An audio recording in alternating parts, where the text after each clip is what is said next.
तो फाइल डाल रखी है यहाँ।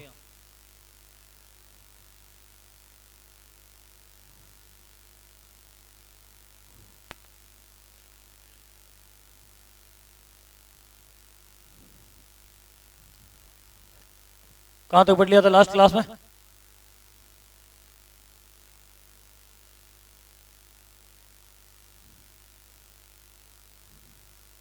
संधियों के परिणाम पढ़े थे या क्रांति स्टार्ट कर दी थी? आवाज आ रही है कि नहीं आ रही पीछे?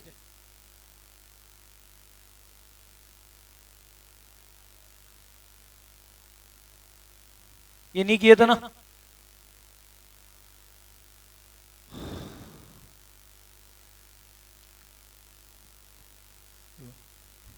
लास्ट में कहां तक लिखे थे? क्रांति के कारण लिखे थे, किस रीजन से हुई थी क्रांति वो?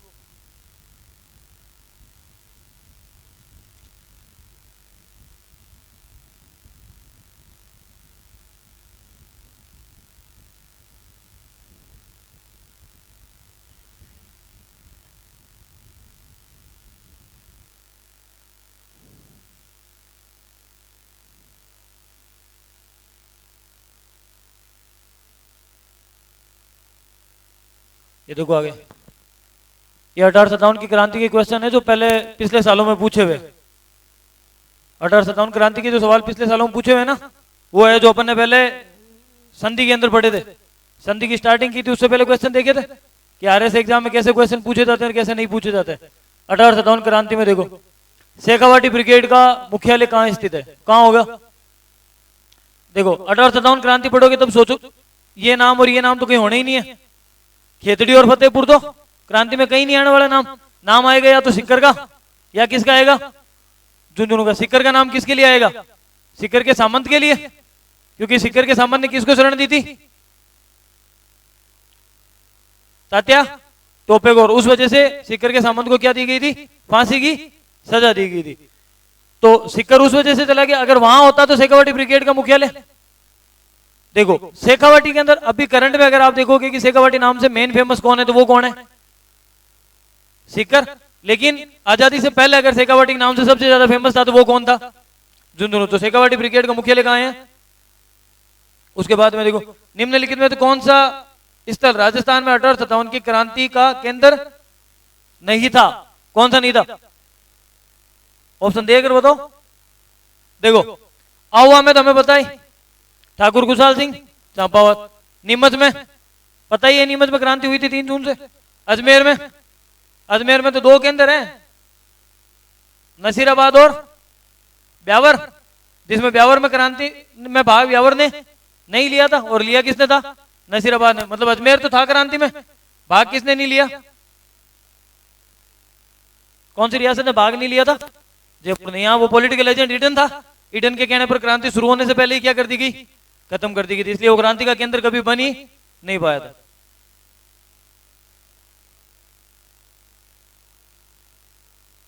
आगे पढ़ो। 1857 की क्रांति में आहुआ में किस ब्रिटिश पॉलिटिकल एजेंट की हत्या की गई थी? मैकमोसन। ढोल बाजे, चंगू बाजे और बाजे बांकियो, एजेंट रो घड़ो काट, किला माते टांकियो। कौन था वो? मैकमोसन था। बर्टन कहां का था? बर्टन तो मैंने बता दिया आपको पहले ही। बर्टन नहीं बताया मैंने? अरे सहायक संधियां जब पढ़ रहे थे तो बर्टन का बताया था मैंने, याद करो। मैंने कहा कोटा का बर्टन था। कहां बताया था? करौली को जब खैरात से मुक्त किया गया था, मैंने लिखाया था करौली को किससे मुक्त किया गया है? खैरात से। उसका रीजन क्या बताया था मैंने? कि ये युद्ध में क्या करेगा? अंग्रेजों की सहायता करेगा। और वो सहायता कहां देखने को मिलती है आगे? मैंने बताया था 1857 क्रांति में जब बर्टन की हत्या के जुर्म में राजा राम सिंह सेकंड को जेल में डाल दिया जाता है, तब करौली का मदन पाल आता है और राजा राम सिंह सेकंड को जेल से रिहा करवाता है। बताया था उस टाइम, बताया था कि बर्टन कहां का है? कोटा का। सोवर्स कहां का है? ये मेवाड़ का। और जॉर्ज पैट्रिक लेते हैं तो अपना क्या है? एजीजी था। तो कौन हो गया कैप्टन? मैक मैसन या मैक मोसन।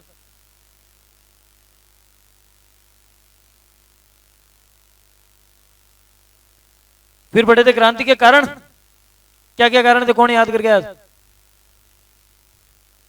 सुनाओ देगा आज क्रांति कारण? संधि वाले टाइम भी बच जाते हो, क्रांति के कारणों में थोड़ी बचोगे।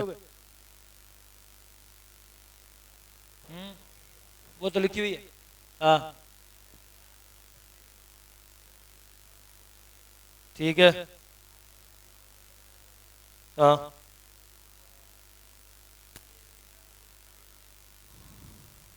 ठीक है। भारत वालों के निम्न पदों पर की गई। ठीक है।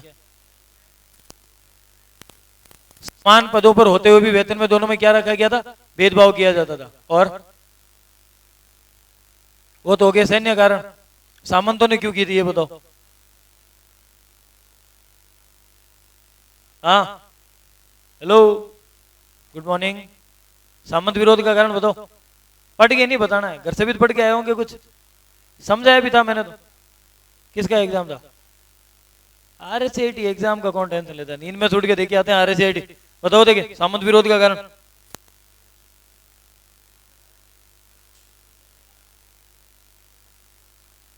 हस्तक्षेप नहीं, हस्तक्षेप करना बंद कर दिया था सामंतों ने।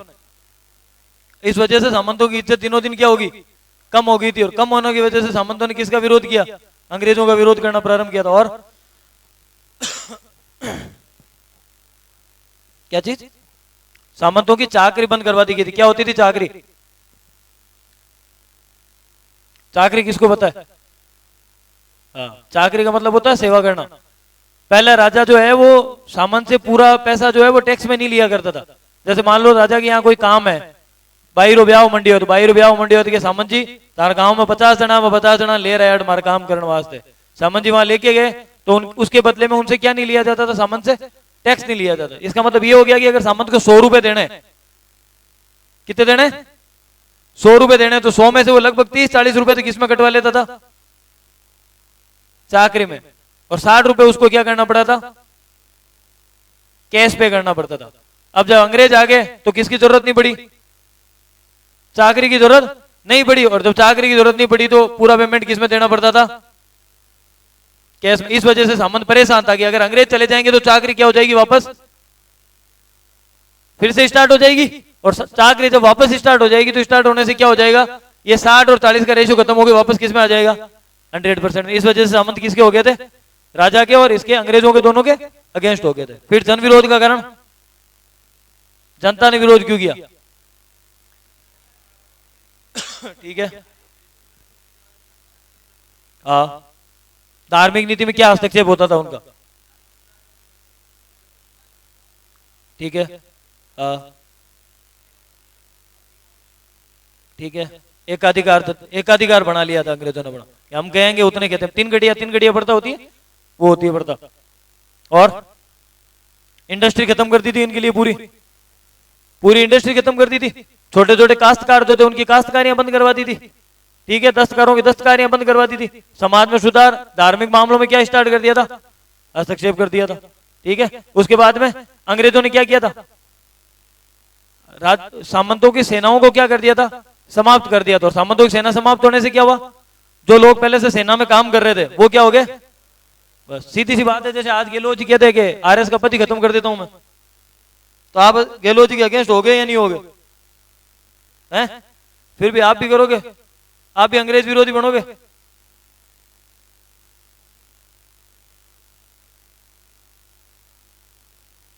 अन्य कारण में क्या पड़ा था, और भी कारण पड़े थे दूसरे। एक तो कवियों ने मोटिवेट किया था, अंग्रेजों ने क्या करना स्टार्ट कर दिया था, हस्तक्षेप करना स्टार्ट कर दिया। आगे लिखो, 1857 की क्रांति।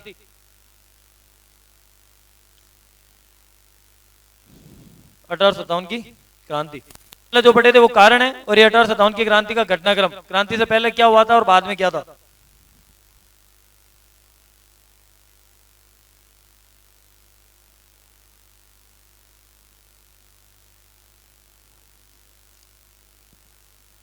लिखो देखे।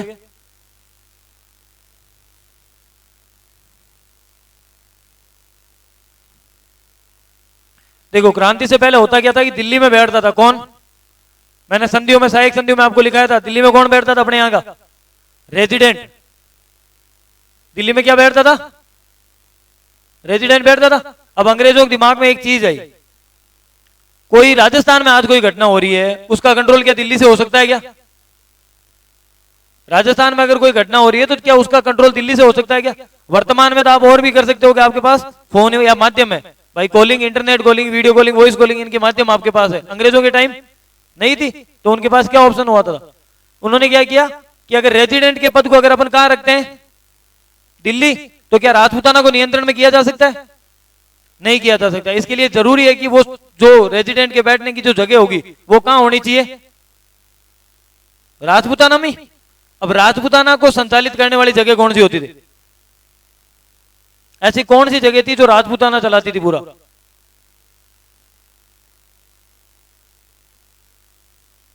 बोलो, चलो ये बताओ, सबसे पहले कौन सा वंश आया था अपने?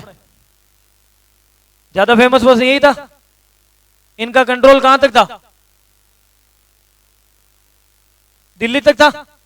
और ये राजस्थान के कौन से जिले में बैठते थे?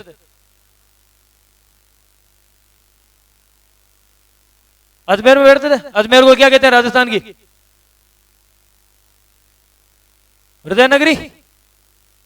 ये इतनी बातें बताइए। अब देखो, चौहानों से स्टार्ट होती है कहानी। अलाउद्दीन खिलजी, जिसको अपन बोलते हैं सल्तनत काल। सल्तनत में भी हम देखते हैं उनका एफर्ट कहां अधिकार करने का रहता है? अजमेर का। उसके बाद में कौन आते हैं? इनका तो सीधा सीधा ही दिखता है। हल्दी घाटी के युद्ध की योजना कहां बनाई गई थी? अजमेर के अकबर म्यूजियम में। मैगजीन दुर्ग, जिसको अकबर म्यूजियम भी कहते हैं, उसके अंदर बैठ के बनाई गई थी। अकबर का किला, अकबर, वो मैगजीन दुर्ग, उसके अलग अलग नाम है जो भी वर्तमान में संग्रहालय वही है। तो मुगलों ने भी अपना केंद्र किसको बनाया था? अजमेर को। आगे अपन पढ़ेंगे, आपने मारवाड़ पढ़ा है? मारवाड़ पढ़ा? ये मारवाड़ में मालदेव नाम का एक शासक आया था, पहले ही मना कर दिया, नहीं पढ़ा। पता है, क्वेश्चन पूछोगे है, पता है पूछोगे तो क्वेश्चन पहले ही मना करते, सर पढ़ा ही नहीं है। मालदेव पढ़ा है? मालदेव की पत्नी का नाम क्या था? उमा दे। रूटी रानी रूट कर कहां चली गई थी? अजमेर में। कहां? अजमेर के तारागढ़ किले। तारागढ़ किले का नाम तारागढ़ क्यों पड़ता है? पृथ्वीराज कौन सा?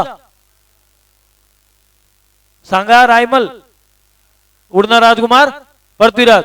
उसके जो पत्नी तारा थी उसके नाम पे क्या पड़ता है? उसका नाम तारागढ़। तो अपन पढ़ते हैं कि जब आपने ये पढ़ा था, क्या नाम था? उमा दे भटियाणी। उमा दे भटियाणी बैठी थी। उमा दे भटियाणी को एक बार वापस आना पड़ता है, सर ने बताया होगा, कॉम्प्रोमाइज करके नहीं आती है।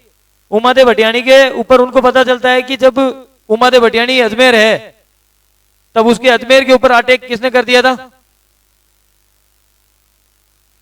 मराठों ने। इसका मतलब मराठे भी किस पे अधिकार करना चाहते थे? उसका रीजन क्या है? क्योंकि अजमेर एक ऐसा जिला है, अगर ये किसी के कंट्रोल में आ गया तो पूरा राजस्थान उसी के कंट्रोल में है। फिर अगर आपने अजमेर को कंट्रोल में कर लिया तो पूरा राजस्थान उसी के कंट्रोल में होगा।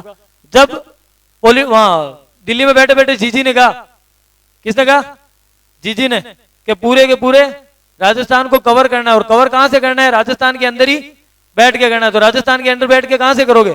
तो सीधी एक ही चीज थी कि आप दिल्ली से छोड़ो हेडक्वार्टर, तो दिल्ली से छोड़ के कहां लेके आओ हेडक्वार्टर? अजमेर लेके आओ। अजमेर क्यों लेके आओ? क्योंकि चौहानों ने भी इसी पे कंट्रोल किया था, सल्तनत में भी इसी पे कंट्रोल, मुगलों ने भी इसी पे कंट्रोल, और मराठों ने भी इसी पे कंट्रोल। और इसी टाइम आप पढ़ते हो किसने? उमा दे भटियाणी को। कौन लेके आता है उमा दे भटियाणी को मालदेव के पास वापस? दो काका भतीजा थे। कौन कौन?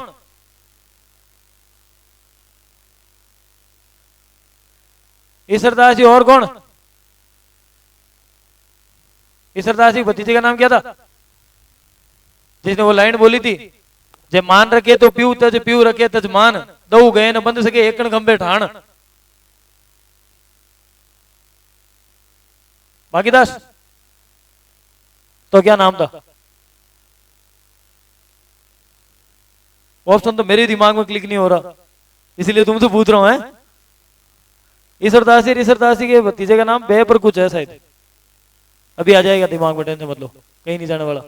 उसने बोली थी, ईश्वरदास जी उसको बुला के लेके आते हैं और उसने वापस ये कहानी बोलते हैं। आसानंद जी बारठ,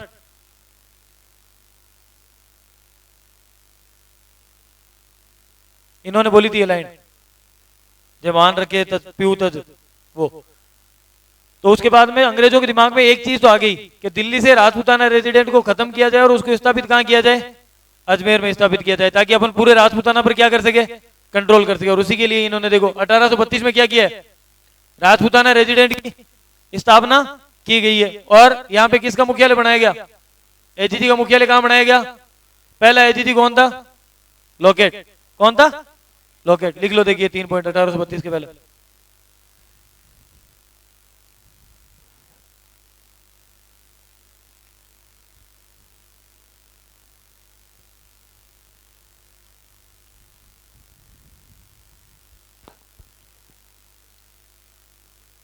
इसका पूरा नाम लिख लेना, इसको जानते हो सब,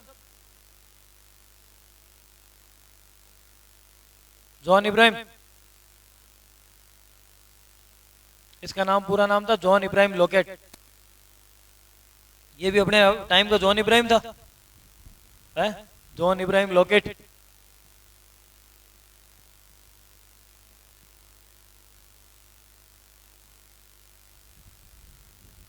आज तुम्हारी ज्योग्राफी क्लास 5 से 7 चेंज हो गया टाइम, यूं ट्रांसफर मत कराओ रे बार बार, कभी 1 से 3 और कभी 3 से 5 और कभी 5 से 7, फिक्स पढ़ा करो, एक टाइम पे बैठ गए।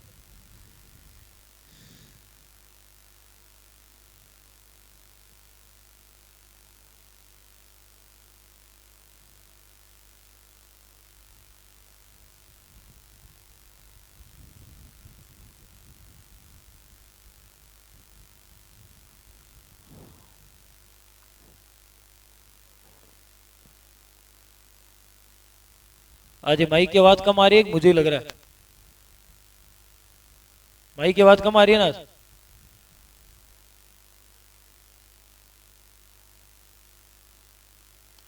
32, 45 और 64, 64। 32 के डबल कितने होते हैं, 32 के डबल कितने होते हैं,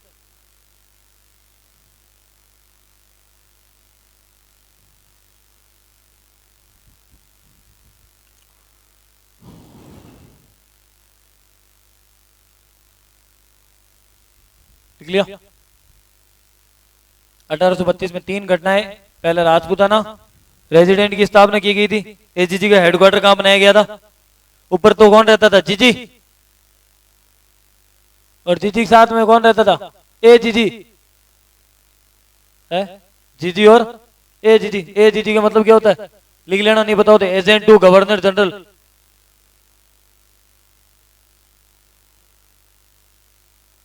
एजेंट टू गवर्नर जनरल। अगर किसी को ऐसे याद नहीं रहता और याद ही रखना हो तो याद रखना, जीजी को तो क्या बोलते हैं, गवर्नर जनरल। और उससे यहां नीचे कौन रहता था, पॉलिटिकल एजेंट। ये पॉलिटिकल एजेंट सारे किसको रिपोर्ट करते थे, कहा, जीजी को, ए जीजी को। और ए जीजी किसके पास जाता था, जीजी के पास। कहा जीजी को रिपोर्ट करते हैं सीधे, जीजी से पहले जीजा जी को बोलो, ए जीजी को। हाँ जीजी दिल्ली, पहले इनको अलग अलग हुआ, पहले 3 जगह थी, 3 जगहों पे अलग अलग पोस्ट हुआ करती थी। ये गवर्नर जनरल को पहले वाइस राय बोलते थे, ये सारे पहले अलग अलग जगह बैठते, 3 जगह अलग अलग होते थे। फिर इन तीनों को मर्ज करके एक ही कहा गया कि जो बंगाल में बैठा है वही हेड होगा। फिर बोले कि होगा तो हेड बंगाल वाला ही, लेकिन अब बंगाल वाले को भी उठा के कहां भेज दो, दिल्ली भेज दो। ठीक है,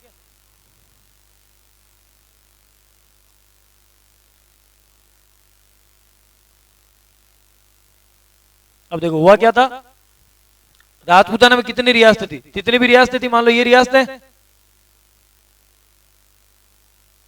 ये राजपूताना की रियासत है। हर रियासत में क्या बैठता है, एक पॉलिटिकल। अब ये मान लो 2, 3, 4, 5 ऐसे करके राजस्थान मान लो 20 पॉलिटिकल एजेंट बैठ गए। केवल राजपूताना ही थोड़ी है, और भी तो बहुत सारे प्रिंसली स्टेट, देसी राज्य बोलते थे उनको, और भी देसी राज्य थे। मान लो ऐसे 200 पॉलिटिकल एजेंट हो गए, कितने हो गए। अब अगर ये 200 पॉलिटिकल एजेंट अपनी समस्या ले जाके किसको देते हैं, सीधा जीजी को, तो क्या जीजी के एक ही काम थोड़ी है, और भी काम है जीजी के, घर की रोटियां वोटियां बनानी है, एक दिन पीर आना, शिकायतें थोड़ी सुनी। तो जीजी ने कहा कि सारी शिकायतें मैं नहीं सुनूंगी। ये कितने हैं, कि राजपूताना, इसको नाम क्या दे दिया? राजपूताना। और राजपूताना में कहा कि अब यहां पे कौन बैठेगा?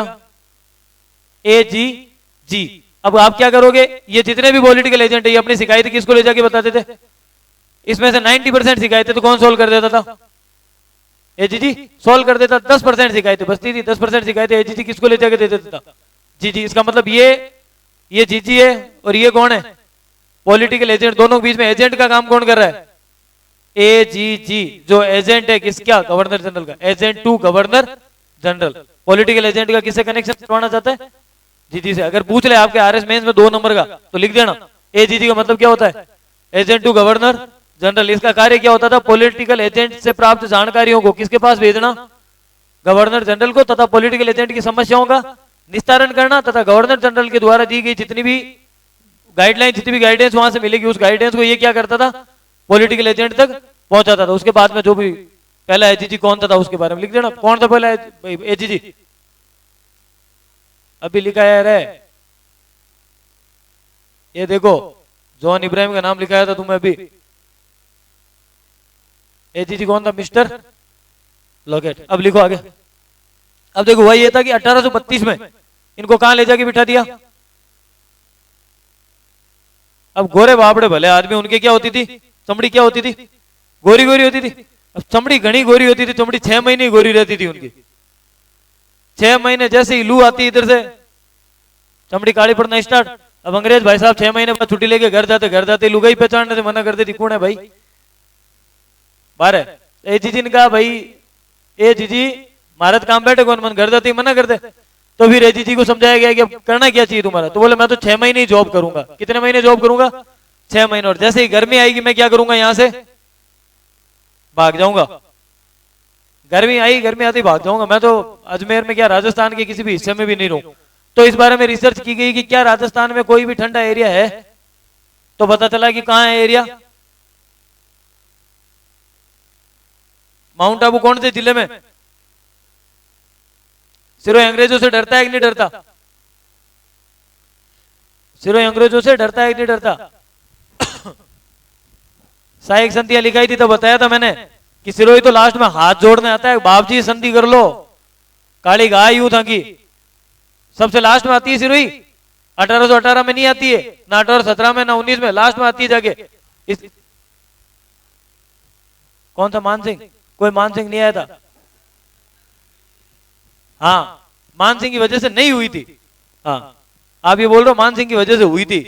मान सिंह की वजह से किसी ने संधि नहीं की थी। हाँ, मान सिंह ने कहा था कौन सा सिरोही? सिरोही तो मेरे अंडर में आता है, कोई संधि करने की जरूरत नहीं है। इस वजह से सिरोही से सबसे लास्ट में संधि की। तो सिरोही अंग्रेजों के अंडर में आता है। सॉरी, सिरोही का राजा अंग्रेजों से क्या है? डरता है पहले से। तो अंग्रेजों ने जाके किससे सिफारिश की? सिरोही से। भाई साहब वहां कोई 20/40 को, कोई 30/60 को प्लॉट का आर्डर दे दो मन। तो अंग्रेजों को वहां क्या काट के दे दिया इन्होंने? 30/60 का एक प्लॉट काट के दे दिया, वहां बिल्डिंग बना ली। और ये लॉकेट भाई साहब जो है, इनके जैसे बाद में जितने भी एजीजी आए वो कहां चले गए? सीधे। अब बात ये होती थी कि कुछ दिन तो कहां बैठते थे? अजमेर। कुछ दिन कहां बैठते थे? माउंट आबू। अब मुझे एक चीज बताओ, आपको अगर बैठने के लिए बोला जाए कि आपको बैठना ऑफिस में जाके, अब एक ऑफिस अजमेर में, एक कहां है? माउंट आबू में। आप कहां बैठोगे जाके? अपने को बोला जाए माउंट आबू जाना है, अजमेर जाना, तो कहां जाके बैठोगे? माउंट आबू बैठो। अपने काले लोग ही नहीं बैठ रहे हैं तो गोरे बैठेंगे? फिर गोरे सीधा माउंट आबू जाता है। अपने तो और भी सोच लेंगे थोड़े एक दिन उधर अजमेर में जाके आएंगे, दरगाह देख के आएंगे, पुष्कर पास में ब्रह्मा जी को देख के आ जाएंगे। अंग्रेज के तो बेराम बढ़िया ब्रह्मा जी मन तो कट जानो माउंट। तो अंग्रेजों ने क्या कर दिया था? पूरे वर्ष भर वहीं रहना स्टार्ट कर दिया था। पूरे साल भर कहां रहना स्टार्ट कर दिया था? माउंट आबू। अब मुझे एक चीज बताओ, ये राजस्थान, ये राजस्थान। ज्योग्राफी वाले सर के स्टूडेंट हो ना तुम, कैसे बनाते हैं सर राजस्थान?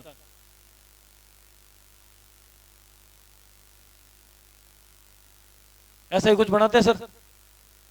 है? ये मैप हमारा ही खराब किया हुआ पूरा। सिरोही कहां है? यहाँ क्या है? यहाँ क्या है? पॉलिटिकल एजेंट तू राजस्थान का है या गुजरात का है?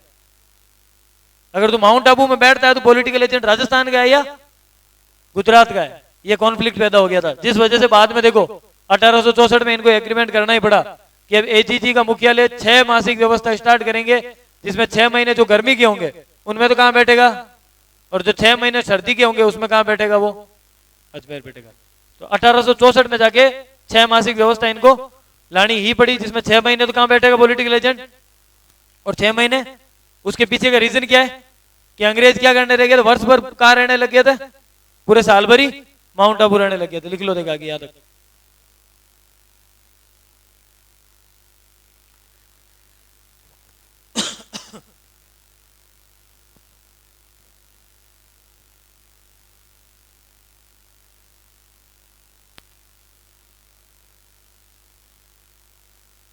लिख लिया, डेढ़ से आना है, पहले लिख लिया।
यहीं तक लिखना जहां तक बताया, आगे लिखोगे तो गलत लिखोगे।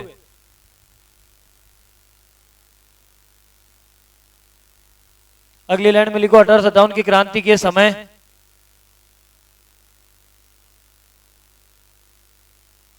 गवर्नर जनरल, जीजी है ये, ए जीजी नहीं हो, गवर्नर जनरल कौन है, कैनिंग, और यही नीचे लिख लेना एजीजी, वही जीजी की नीचे लिख लेना AGG, George Patrick Lawrence.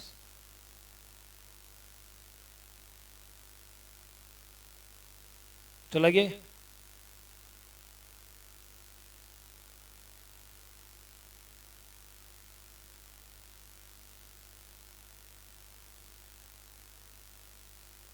George Patrick Lawrence. ये उस समय अपने राजपूताना का क्या था, एजीजी, जब 1857 की क्रांति, एजीजी, एजीजी लिख लेना, ठीक है, जीजी नहीं, एजीजी। तो गवर्नर जनरल तो कौन था, कैनिंग, और agent to governor general George Patrick Lawrence.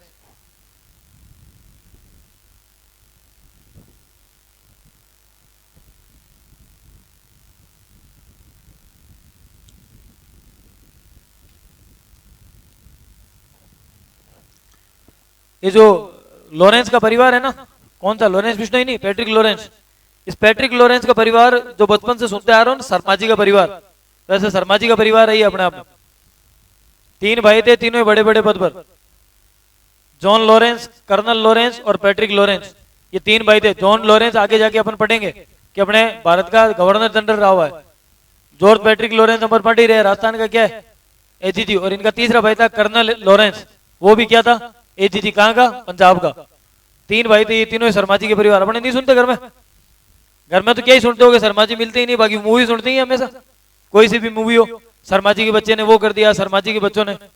तो इनके गांव में भी मिसाल दी जाती होगी, लॉरेंस जी के टाबर यूं कर दिया और लॉरेंस जी टाबर यूं ला गया, अपने जैसे पिसते होंगे कोई बीच में। आगे लिखो, Patrick Lawrence, George Patrick Lawrence, George Patrick Lawrence पहले मेवाड़ का पॉलिटिकल एजेंट था।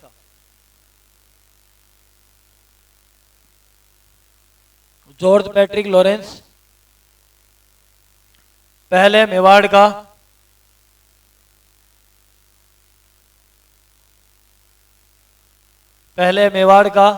पॉलिटिकल एजेंट था। मेवाड़ का क्या था, पहले पॉलिटिकल एजेंट था। अब अगर आपसे पूछे कि मेवाड़ का फर्स्ट पॉलिटिकल एजेंट कौन था, मेवाड़ का पहला पॉलिटिकल एजेंट कौन था? तो मेवाड़ का पहला पॉलिटिकल एजेंट कौन था? Colonel James Tod. इसके और नाम क्या है? Ghorewada Baba ji, colonel James Tod. अगली लाइन पे लिख लो, मेवाड़ का पहला political agent colonel James Tod था। मेवाड़ का पहला political agent colonel James Tod था।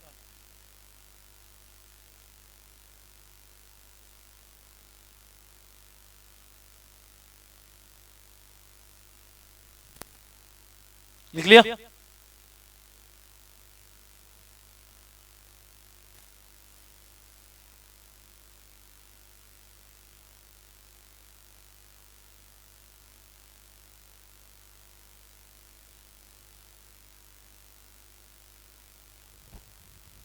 आगे लिखो, क्रांति के समय अंग्रेज छावनियां। क्रांति के समय अंग्रेज सैनिक छावनियां।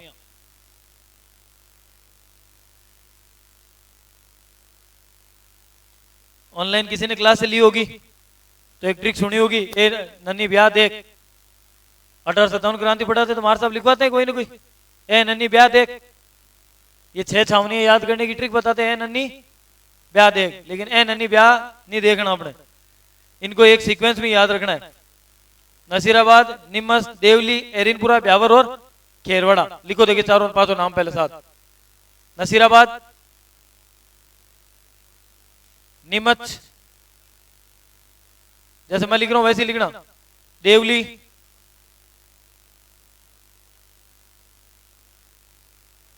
एरिनपुरा, ब्यावर, खेरवाड़ा। ब्यावर और खेरवाड़ा के आगे की साइड इधर क्रॉस बना लेना। ब्यावर और खेरवाड़ा के आगे क्रॉस लगा लेना। इन दोनों ने क्रांति में भाग नहीं लिया था। नसीराबाद, निमस, देवली, एरिनपुरा, ब्यावर और खेरवाड़ा। अगर आपसे पूछा जाए कि ये जो क्रांति हुई थी इसका क्रम क्या है, पहले क्रांति कहां हुई थी, बाद में क्या कहां हुई थी, तो सबसे पहले कहां हुई थी, उसके बाद याद करो। देखिए 6 के 6 नाम, कोई भी चीज याद करनी है उसको 5-10 बार बोलो। देखिए नसीराबाद, निमस, देवली, एरिनपुरा, ब्यावर और खेरवाड़ा बोलो। ये 6 के 6 नाम याद करो। सीधे सीधे 2 नंबर में क्वेश्चन पूछा जाता है, 1857 की क्रांति के समय राजस्थान में स्थित छावनियों के नाम बताइए। याद करो। देखिए किसी को पूछ लूंगा मैं 6 के 6 नाम, 6 नाम 2 मिनट में याद हो जाएंगे।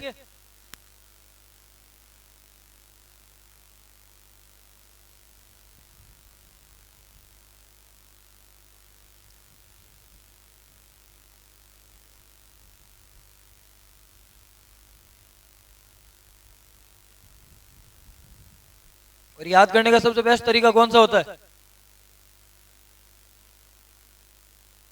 याद करने का सबसे बेस्ट तरीका जो बचपन से ट्राई करते आए हो याद करने के लिए, सबने वही ट्राई किया है मेरे हिसाब से। इंग्लिश मीडियम से तो नहीं है कोई यहाँ पे, सारे हिंदी मीडियम से ही हो, सबने वैसे ही याद किए होंगे फिर तो। और छोटे थे तब याद नहीं है क्लास में लास्ट के, जैसे 8 किसी स्कूल में 8 क्लासें होती थी तो लास्ट की 2 क्लास में क्या करवाया जाता था, 5वीं क्लास से क्या करवाया जाता है, पता ही नहीं है क्यों स्कूल नहीं गए कभी है। लास्ट की 1 क्लास 2 क्लास में एक ही काम होता था, बच्चों को खड़ा करके क्या बुलवाते थे, फिर यूं खड़े हो जाते थे, 2 एकम 2, 2 दूनी 4। याद है? उसके पीछे क्या टेक्निक है कि किसी चीज को बोलने से वो चीज क्या होती है, जल्दी याद होती है, इसलिए जरूरी थे।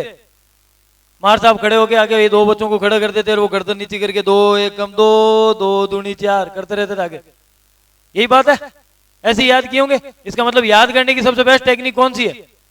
आप किसी चीज को कैसे याद करो, बोल बोल के याद करो, बार बार उस चीज को बोल बोल के याद करो। तो इन चीजों को 6 की 6 छावनियां बोलो। देखे नसीराबाद, नीमच, देवली, एरिनपुरा, ब्यावर और खेरवाड़ा। वापस बोलो, नसीराबाद, नीमच, देवली, एरिनपुरा, ब्यावर और खेरवाड़ा। नसीराबाद, नीमच, देवली, एरिनपुरा, ब्यावर, खेरवाड़ा। अब बताओ किसको याद है? याद होगी कोई चीज तो तुम्हें सीक्वेंस से याद होगी। कभी भी किसी चीज को याद रखो, एक सीक्वेंस में याद रखो। उसका फायदा क्या होगा? जैसे मान लो आप से पूछे कि छावनियां कितनी है, सीधा सीधा सवाल पूछे कि छावनियां कितनी, आपके दिमाग में नहीं आ रही, आप काउंट करो, नसीराबाद, नीमच, देवली, एरिनपुरा, ब्यावर और खेरवाड़ा। इसमें से एक जहां चुकेगी ना आपको खुद को पता चल जाएगा चूक गया। नसीराबाद, एरिनपुरा, ब्यावर, खेरवाड़ा, एक चूक गई। ऐसे याद रह जाता पूरा। नसीराबाद, नीमच, देवली, एरिनपुरा, ब्यावर और खेरवाड़ा, ये 6 छावनी। कौन बताएगा देखिए इनके नाम?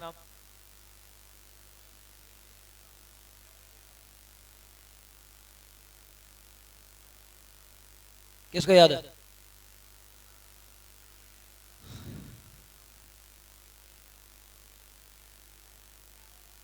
हाँ,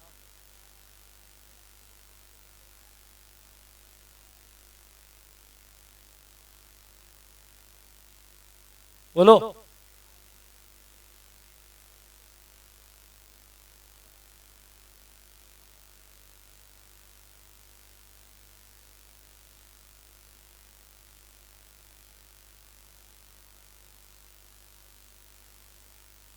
तेज तेज बोलना सीखो थोड़ा, या तो तेज बोलना सीखो और नहीं तो आगे बैठना सीखो। पीछे बैठने वाले तेज आवाज अपनी लाउड रखो हमेशा, तभी पीछे बैठा करो, नहीं तो पीछे बैठने का मतलब नहीं है। हाँ, खेरवाड़ा, ये 6 की 6 सैनिक छावनी याद रख लेना। जब तक लास्ट क्लास होगी तब तक मैं कभी भी किसी से भी पूछ सकता हूँ कि 6 छावनियों के नाम बताओ, ठीक है। और ये सवाल जनरली पूछा जाता है मेंस में, नहीं तो इंटरव्यू में तो पक्का है। जो भी राजस्थान हिस्ट्री का टीचर बैठेगा बैठते ही पूछेगा 1857 क्रांति में 6 छावनियां थी, वो बोलेगा कि 3 छावनियां थी, 6 कहां थे? तब बोलना कि सर नहीं, छावनियां कितनी थी? 6। और फिर भी अगर वो आपसे जीतेगी छावनियां कितनी है, इंटरव्यू की एक चीज होती है, अगर सामने वाला एग्जामिनर गलत है लेकिन फिर भी वो आपसे जीत रहा है, तो आप लास्ट में उसको एक ही बात बोलोगे, सर जहां तक मैंने पढ़ा है मैंने 6 छावनियां पढ़ी थी, पर आप मुझसे ज्यादा ज्ञानी है, आपने मुझसे ज्यादा चीजें पढ़ी है, तो शायद हो सकता है मेरे पढ़ने में कहीं त्रुटि हो चुकी है, मैं इस विषय में जरूर सुधार करूंगा। जितना नहीं है कि मैं पढ़ गया हूं, तू कौन होता है, एनसीईआरटी में लिखा हुआ है, फिर वो क्या पढ़ गया है तो नंबर तू ही दे ले। फिर लिखो देखिए सबसे पहले नसीराबाद के बारे में। नसीराबाद कहाँ है? अजमेर में। नसीराबाद के कचौरे फेमस है। क्या फेमस है? कचौरे। इतने बड़े बड़े कचौरे मिलते हैं नसीराबाद में, कचौरी नहीं मिलती नसीराबाद में। एक कचौरा खाते हैं आदमी 3-4 चित है? क्यों बनाने वाले मर गए? अभी भी मिलेंगी है? कोई मैंने ये थोड़ी बताया कि नसीराबाद के अंदर कोई अंग्रेजों के टाइम के सिक्के चलते हैं तो क्या सर अभी भी चलते हैं क्या? चीजें तो जो मिलती है वो मिलती है। बीकानेर के रसगुल्ले चलते हैं, चलेंगी। तो नसीराबाद के कचौरे फेमस है। लिखो इसमें 1818 1818 major David Ochterlony, major David Ochterlony, major David Ochterlony द्वारा स्थापित,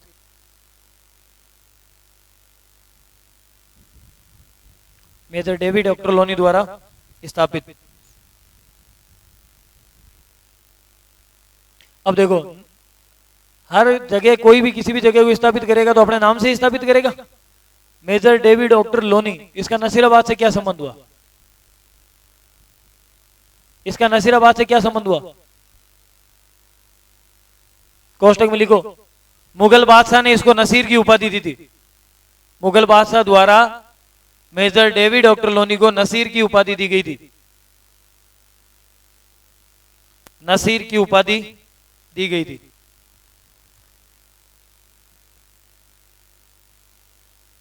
नसीर की उपाधि दी गई थी। और किसी भी शहर को आपने पढ़ा होगा, खिजर खान ने खिजराबाद,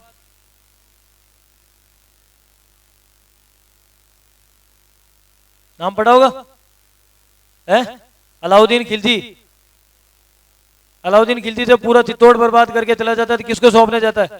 खिजराबाद को, सॉरी खिजर खां को। और खिजर खां उसको क्या नाम देता है? खिजराबाद क्यों देता है कि खिजर अब कर क्या करेगा उसको? जिस लड़के का नाम खिजर है वो पूरे मेवाड़ को क्या करेगा? आबाद। आबाद क्यों करेगा? क्योंकि अलाउद्दीन खिलजी ने उसको क्या कर दिया? बर्बाद। अलाउद्दीन खिलजी ने क्या कर दिया था? बर्बाद। इसलिए अब उसको आबाद कौन करेगा? खिजर खां। तो उस जगह का नाम ही क्या पड़ गया? खिजराबाद। तो नसीराबाद ये पहले तहस नहस हो चुका था। मुगल बादशाह ने मेजर डेविड ऑक्टरलोनी को उपाधि किसकी दी थी? नसीर की। तो ये नसीर क्या करेगा अब इसको? नसीर क्या करेगा इसको? आबाद। इसलिए इसका नाम ही क्या पड़ गया? नसीर उपाधि है, कोई भी नाम बेटे के लिए यूज करते हैं जनरली। अपन पढ़ते हैं मिर्जा राजा जय सिंह, मिर्जा राजा मान सिंह, पढ़ते हैं मिर्जा राजा जय सिंह, मिर्जा राजा मान सिंह। मिर्जा का मतलब क्या होता है? फर्जंद पढ़ते हो? मिर्जा का मतलब होता है जब सभी राजाओं के ऊपर का राजा होगा, हेड ऑफ द किंग्स, फर्जंद पढ़ता होगा। मान सिंह को अकबर ने उपाधि दी थी किसकी? फर्जंद की। फर्जंद का मतलब क्या होता है? बेटा। फर्जंद का मतलब क्या होता है? बेटा। तो इसको भी बेटे की उपाधि दी गई थी। कहां गया नसीर? इसको किसकी उपाधि दी गई थी? नसीर। और नसीर क्या करेगा इसको? नसीरा बाद। अब देखो मेजर डेविड ऑक्टरलोनी जो है ना, मेजर डेविड ऑक्टरलोनी, ये एक बहुत ही भला आदमी था। इतना भला आदमी, इतना भला आदमी कि इसने अपने यहां भारत में आने के बाद 20 से 30 शादियां की थी। इसने क्या कर ली थी? 20 से 30 शादियां। अंग्रेजनियों से नहीं की थी, भारतवाड़ियों से कर ली थी। अब इसको पूछे कहां तू गोरियों को छोड़ के यहां आए रहे, तो इसने 20 से 30 शादियां कहां कर ली? यहां आगे कर ली थी। उसी में से इसकी एक बेगम थी, मुस्लिम थी। इसकी एक बेगम क्या थी? मुस्लिम थी, जिसने दिल्ली में क्या बनाई है? वेश्या की मस्जिद। क्या बनाई है? इसलिए इसको नाम ये इसलिए नाम दिया गया है कि वो जो मुस्लिम जो लेडी थी वो क्या थी? एक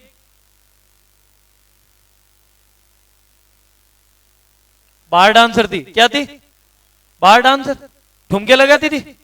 भाई साहब एक दिन बाहर में डांस देखने गए थे और फिर एक ही डायलॉग दिया होगा शोले मूवी वाला, बसंती इन कुत्तों के सामने नहीं नाचेगी, अब तू अपने सामने नाचेगी। ये लेके आ गया घर ही नचाने के लिए। उसने जाके बाद में दिल्ली में क्या बना दी थी? वैश्या की मस्जिद बना दी थी। ये लिख लिया। नसीराबाद अजमेर में 1818 में मेजर डेविड ऑक्टरलोनी द्वारा इसको क्या किया गया था? स्थापित। आगे लिखो इसी की जस्ट नीचे सैन्य टुकड़ियां। एग्जाम में बहुत बार पूछ लेते हैं कि नसीराबाद के अंदर कौन कौन सी सैन्य टुकड़ियां थी? है? 3। ये बी हटा लेना, ये केवल एनआई है। 3 सैन्य टुकड़ियां थी, एक 15वीं बीएनआई, एक 30वीं बीएनआई, एक बॉम्बे लांसर्स।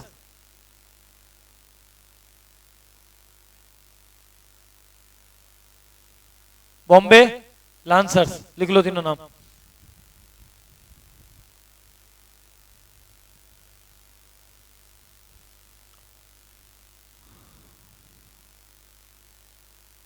पंद्रहवीं बीएनआई, 30वीं बीएनआई और बॉम्बे लांसर्स।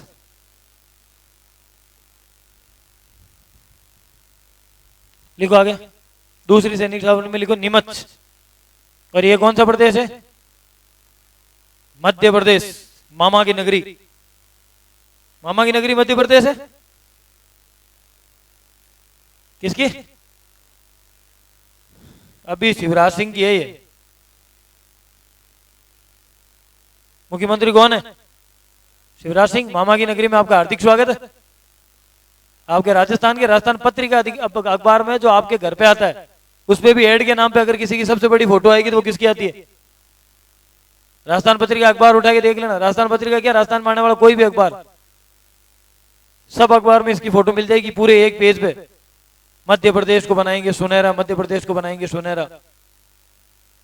टीआरपी है भाई साहब, तुमसे लाया नहीं जा रहा जोधपुर पत्रिका में नाम, ये ला रहा है एमपी का होकर राजस्थान पत्रिका में नाम। एग्जैक्टली राजस्थान पत्रिका अखबार जो है ना, केवल राजस्थान में नहीं छपता है, मतलब राजस्थान की न्यूज प्रकाशित नहीं कर रहा है। आप कर्नाटक, बेंगलोर, साउथ में जाओगे ना, वहां भी राजस्थान पत्रिका अखबार चलता है। क्योंकि इसका संपादक जो है ना, गुलाब कोठेरी है सहित इसका, वो राजस्थान का है, इसलिए उसने नाम क्या दे दिया इसका? राजस्थान पत्रिका। लेकिन ये छपता पता नहीं कितने स्टेट में। कभी पढ़ना राजस्थान पत्रिका की ऑफिशियल साइट खोलोगे ना, वहां लिखे हुए आएंगे यहाँ कि हम इतने स्टेट में अपने अखबार को प्रकाशित करते हैं। और एक साइड में लिखा होगा कि राजस्थान के इन इन जिलों में हम इसको प्रकाशित करते हैं।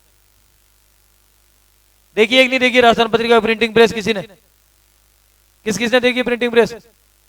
यही जाना पीछे मांझी के तम बनी हुई है राजस्थान पत्रिका प्रिंटिंग प्रेस, सामने की तरफ। भारत सेवा संस्थान के आगे। भारत सेवा संस्थान कैसे जानते हो? किसने सूचना दे दी तुम्हें भारत सेवा संस्थान की? है? अभी बढ़ रहे हैं, क्या नाम है? मनोज कुमार, कितने दिन हुए? मैं भारत सेवा संस्थान का नियमित अभ्यर्थी हूँ। आगे देखो, नीमच कहाँ है? एमपी में। लिखो आगे, नीमच में जो सैनिक टुकड़ी रहती थी उसका नाम क्या है? नीमच छावनी सैन्य टुकड़ी।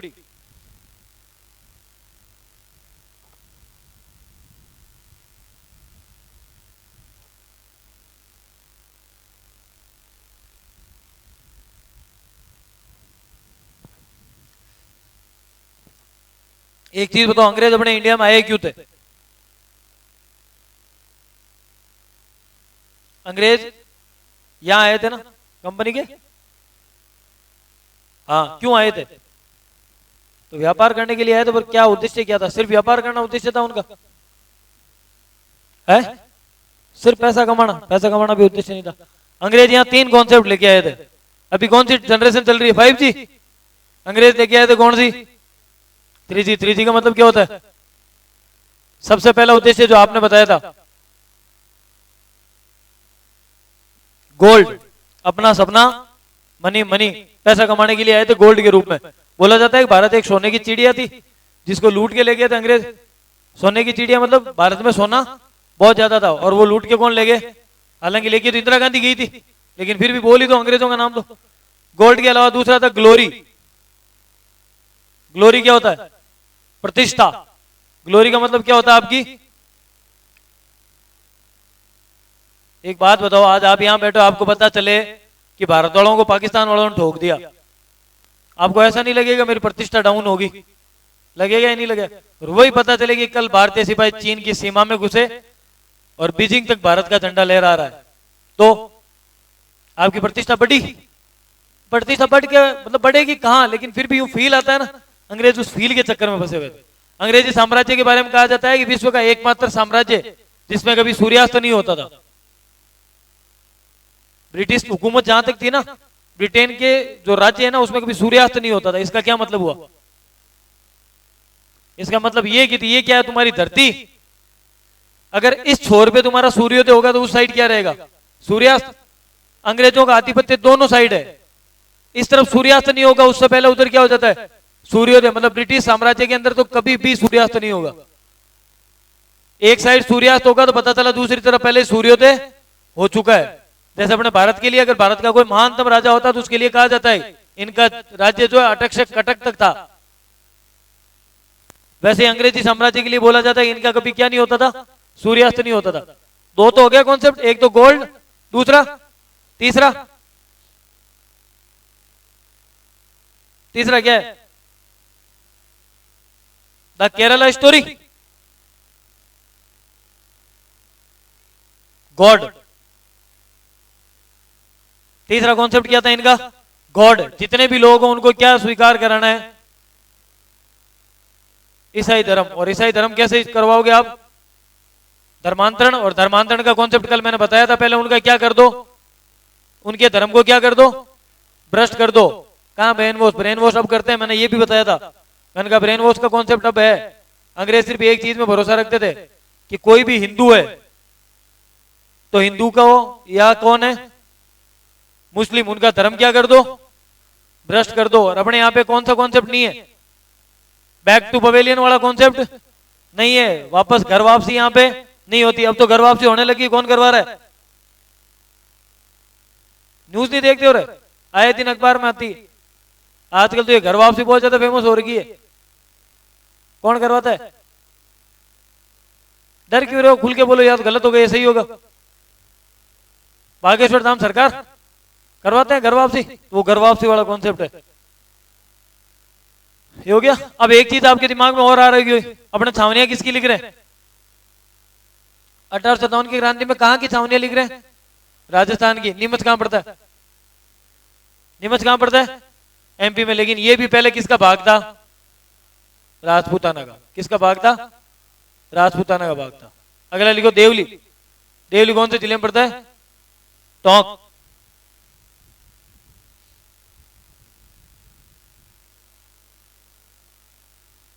देवली टोंक।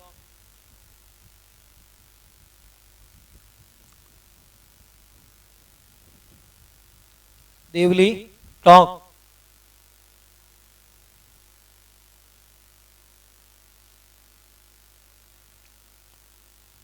यहां कौन सी टुकड़ी थी? कोटा। कोटा कंटेंजेंट।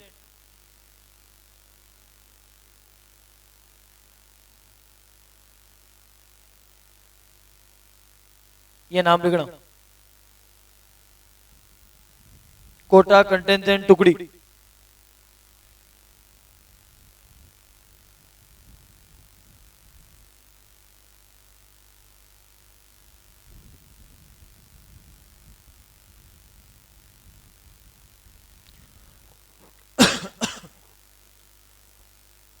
अगला लिखो एरिनपुरा पाली। एरिनपुरा पाली।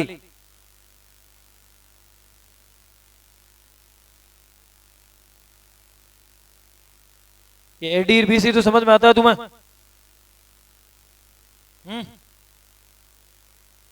एडी और बीसी नहीं समझ में आता? किस किस को पता है एडी और बीसी? बताना नहीं है, पता किस किस को है? ये मैंने एडी लिखा है 1835 एडी, क्या मतलब होता है इसका? और किसको पता है? एडीबीसी नहीं पता आपको? किसी को नहीं पता एडीबीसी? ये ई और ये ई पू, इनका मतलब तो पता है क्या होता है? अभी क्या चल रहा है? अभी 2022 23 है, 23 ईस्वी में चल रहा है या ईसा पूर्व में? और पीछे जो 22 गई वो, मैं ये बोल रहा हूं अभी 2023 चल रहा है। ये 2023 तो आज क्या है, इसके आगे क्या लिखूं? ईस्वी। 2022 के आगे क्या लिखूं? ईसा पूर्व। क्या लिखूं? गलत है, ईसा पूर्व। इसके आगे भी ईस्वी लिखा जाएगा। ईसा मसीह जन्म आज थोड़ी हुआ है। देखो दो टर्म होती है, एक तो होती है एना डोमिनी और एक होता है बिफोर क्राइस्ट। बिफोर क्राइस्ट का मतलब देखो अंग्रेज ऐसा मानते हैं कि ये कैलेंडर कौन लेके आया था? ये लिख लिया ना पहले पूरा, एरिनपुरा पाली लिख लो, जोधपुर लीजियन कोष्टक में लिख लेना 1835 एडी। कोई भी चीज स्थापित होती है उसके लिए शॉर्ट नोट लिखो तो इतना सा लिख दिया करो, ESTB। कभी कभी ब्रांड के कपड़े उपड़े कुछ लेने जाते हो, शोरूम वोरूम में जाते हो कहीं, वहां एक चीज लिखी हुई होती है ESTB। ढंग के किसी कैफे में भी जाओगे, जो कैफे पुराना है उसके आगे लिखा हुआ मिलेगा ESTB 1947 है स्टेब्लिश। उस समय वो स्थापित हुई थी। तो अगर जहां भी लिखो ना शॉर्ट नोट में, मैंने एग्जाम में ESTB नहीं लिखोगे क्योंकि तुम कौन से मीडियम के विद्यार्थी हो? हिंदी मीडियम के। पर अपने शॉर्ट नोट में तुम ये लिख सकते हो ESTB 1947 ऐसे। यहां नहीं लिखना हो, यहां ESTB क्या लिखना है 1835। लिख लिया सबने? तो ये हो गया एरिनपुरा पाली। एक जोधपुर लीजियन और दूसरी कौन सी है? पूर्वीय सैनिक। दो टुकड़ियां थी। एरिनपुरा पाली जो छावनी है उस छावनी में दो टुकड़ियां रहती थी मेनली, जोधपुर लीजियन और पूर्वीय सैनिक।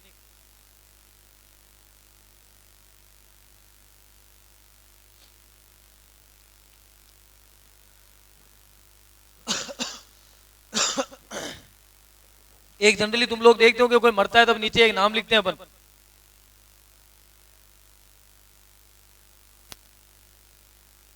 Rest in peace. क्या ये वर्ड यूज करना सही है? किनके लिए? केवल अंग्रेजों के लिए सही है?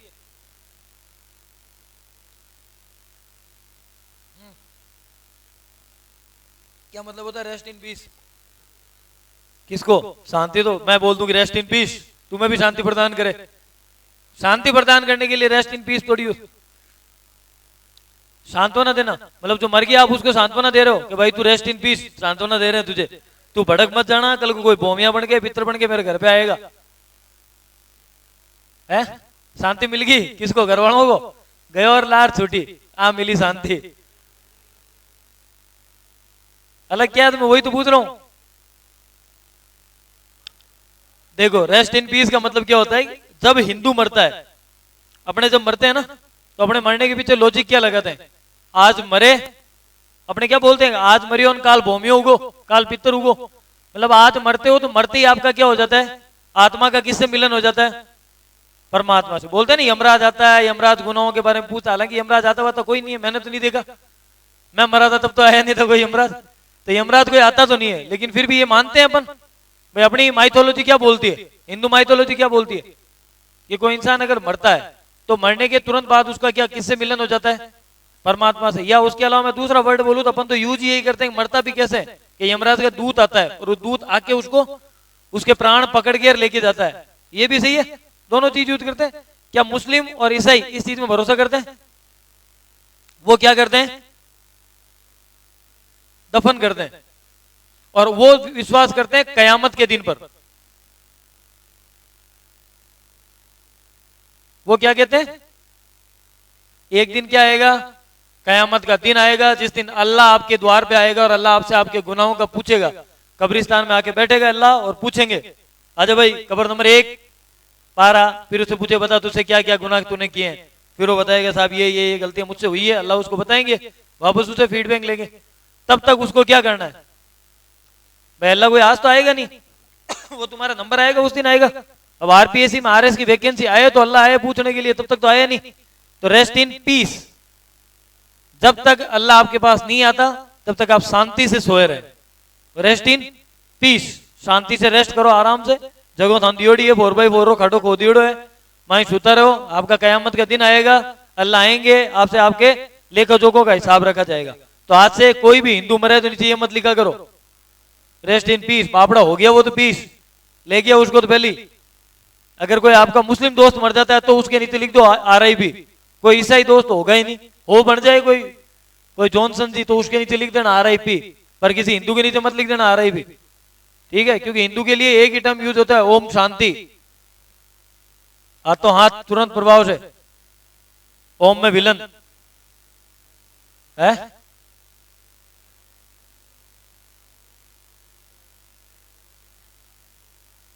वो भूत क्या बन जाते हैं,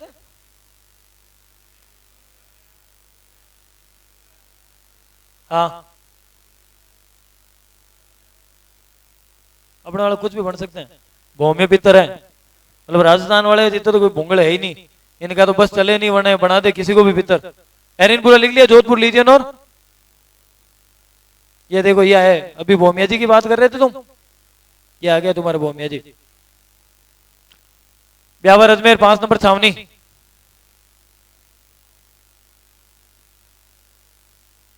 ब्यावर जो अजमेर में है लिखो।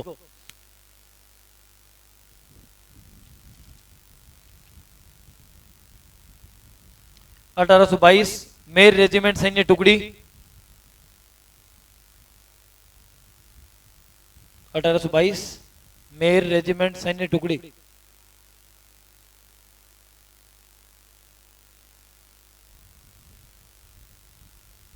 स्थापना करता कर्नल एरिक डिक्सन। किसकी स्थापना की थी इसने, ब्यावर की।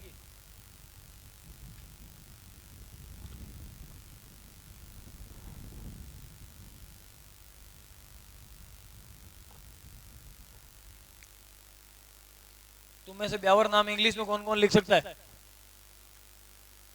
ये लिखा हुआ मिल गया तुम्हें?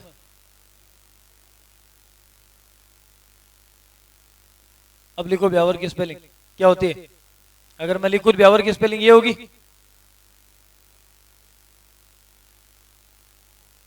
ये सही है? मैं बोल रहा हूं अगर उस वर्ड पे जाए तो ये स्पेलिंग सही है या नहीं है। अगर ब्यावर की स्पेलिंग पूछे तो ब्यावर की स्पेलिंग यही होगी, लेकिन ब्यावर शहर की पूछे तो वो क्या होगी,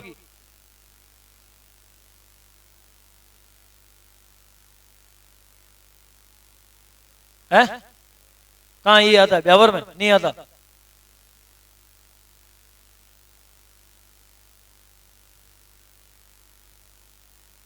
क्यों है ये स्पेलिंग, अंग्रेज थे, अंग्रेजों ने ऐसे ही रखा है, नहीं हुआ। हाँ चलो हुआ क्या मैं बताऊं, ये लिखो पहले तो लिख लो। स्थापना करता कर्नल एरिक डिक्सन है।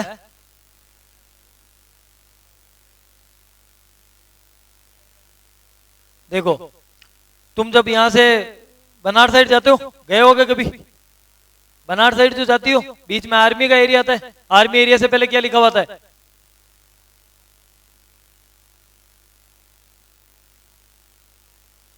बी अवेयर, सावधान रहे।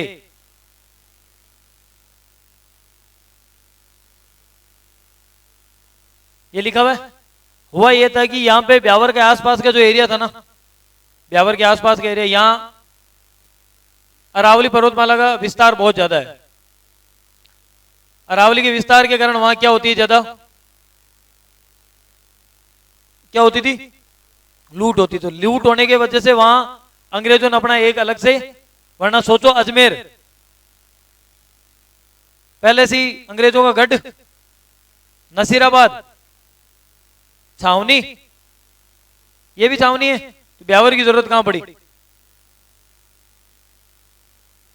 जब आपके पास यहां 15 किलोमीटर के गैप में ये पड़ी है, तो वापस यहां 30 किलोमीटर के गैप में एक और छावनी बनाने की कहां जरूरत पड़ी आपको?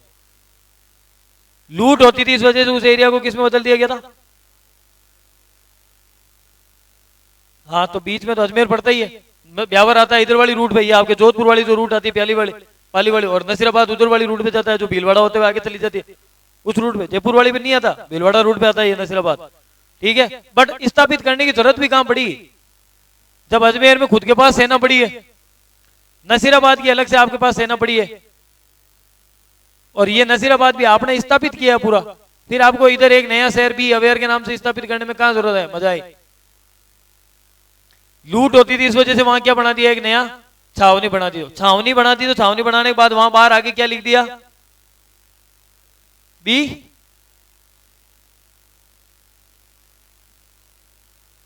आगे क्या लिख दिया था? Be aware. अब वहां के आसपास के लोग तो थे ही, मान लो ये ब्यावर है, यहां भी आसपास तो लोगों घर है ही, थे ही। अब ये सुबह सुबह जाते थे किधर भी, इधर से निकल के जाते थे, वापस आते, बाहर आते ही मेरे जैसे भाई के जैसे कोई तैयार खड़ा रहता, कहां जाके आया? बी अवेयर जाके आया हूं। कहां जाके आया हूं? बी अवेयर जाके आया हूं। और कोई चीज मान लो, अब अंग्रेज जहां रहेंगे वहां ऑब्वियस ही बात है, फिर अंग्रेजों ने अपने लिए किसकी दुकान, मतलब दुकान खुलवाई होगी वहां पे, बढ़िया मॉल वॉल बने हुए होंगे भाई, दुकानें भी होगी, मॉल भी बने होंगे। नहीं होगी तो भाई जैसा कोई एनएसपी करने गया होगा। एनएसपी जानते हो क्या होता है? नैन सुख प्राप्ति। तो वो नैन सुख प्राप्ति करने चला गया, अंग्रेज ने देख के आएंगे गोरी गोरी, तो जाके आते, वापस आते ही पूछते कि भाई कहां जाके आया? तो कहां जाके आया मैं? बी अवेयर जाके। कहां जाके आया? कि be aware, be aware, be aware होते होते ये क्या बन गया? ब्यावर। क्या बन गया ये? ब्यावर। तो ब्यावर का नाम ऐसे पड़ा हुआ बी अवेयर। ब्यावर की कोई स्पेलिंग वो नहीं है, वो बी अवेयर की वजह से इसका हिंदी ट्रांसलेशन हुआ है ब्यावर। बी अवेयर नाम था उसका पहले, ये बी अवेयर से क्या हो गया? ब्यावर हो गया। आगे लास्ट लिखो खेरवाड़ा। खेरवाड़ा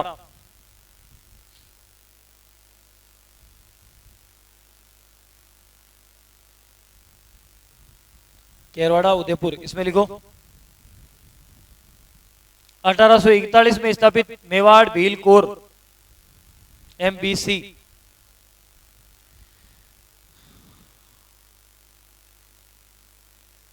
अठारह सौ 41 में स्थापित MBC मेवाड़ भील कोर।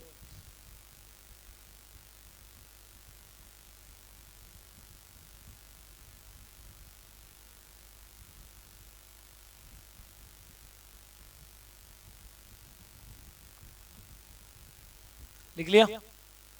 ये खेरवाड़ा उदयपुर है ना, ये तुम्हारा अभी भी वर्तमान में पुलिस कांस्टेबल नहीं लगते? जो तुम्हें से भी किस किस का सपना है पुलिस कांस्टेबल लगना?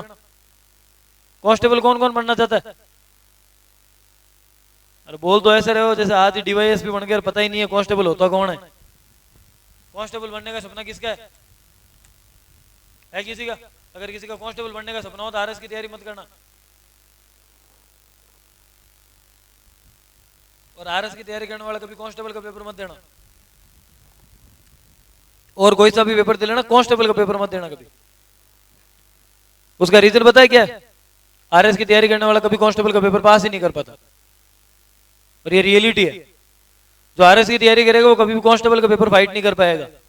फिर तुम्हारे घर वाले बोलेंगे मणि RS कांस्टेबल तो बनी से कौन था, और ये रियलिटी है। सेलेक्टेड RS ऑफिसर जो होते हैं ना, फर्स्ट रैंकर, उसको भी कांस्टेबल का पेपर दे दो पास नहीं होगा उसे। कांस्टेबल का एक अलग ही लेवल चलता है उनका। तो कांस्टेबल का पेपर मत देना। तो खेरवाड़ा उदयपुर में अभी भी किसका ट्रेनिंग सेंटर है? एक चीज दी थी मैंने पहले दिन लिख के आपको कि ये लिख के लेके जाओ।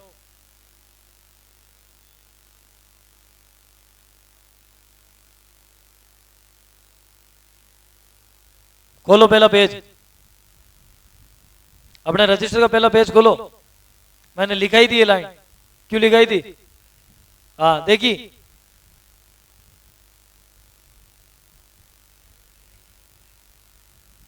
हाँ आपने लिखा ही नहीं था, आपने है एब्सेंट थोड़ी थे। एब्सेंट तो आप मेरी एक भी क्लास में नहीं रहो अभी तक। एक क्लास में रहो। हाँ घर जाके देखा, आज घर जाके देखना क्या है ये। आज घर जाके देखना, आरएस की तैयारी करते हो, तुम्हें यही नहीं पता अभी एचएम रिपा है कहाँ। जयपुर में बना हुआ है एचएम रिपा, आरएस ट्रेनिंग सेंटर है ये, लिख लिया एचएम रिपा। आज जाके देखना, कल ये मत बोलना देखा नहीं, नहीं तो फिर यहां भेजूंगा सबको। Police constable training centre. आगे लिखो, ब्यावर तथा खेरवाड़ा ने क्रांति में भाग नहीं लिया था। ब्यावर तथा खेरवाड़ा ने क्रांति में भाग नहीं लिया था। स्टार लगा लेना इस पे।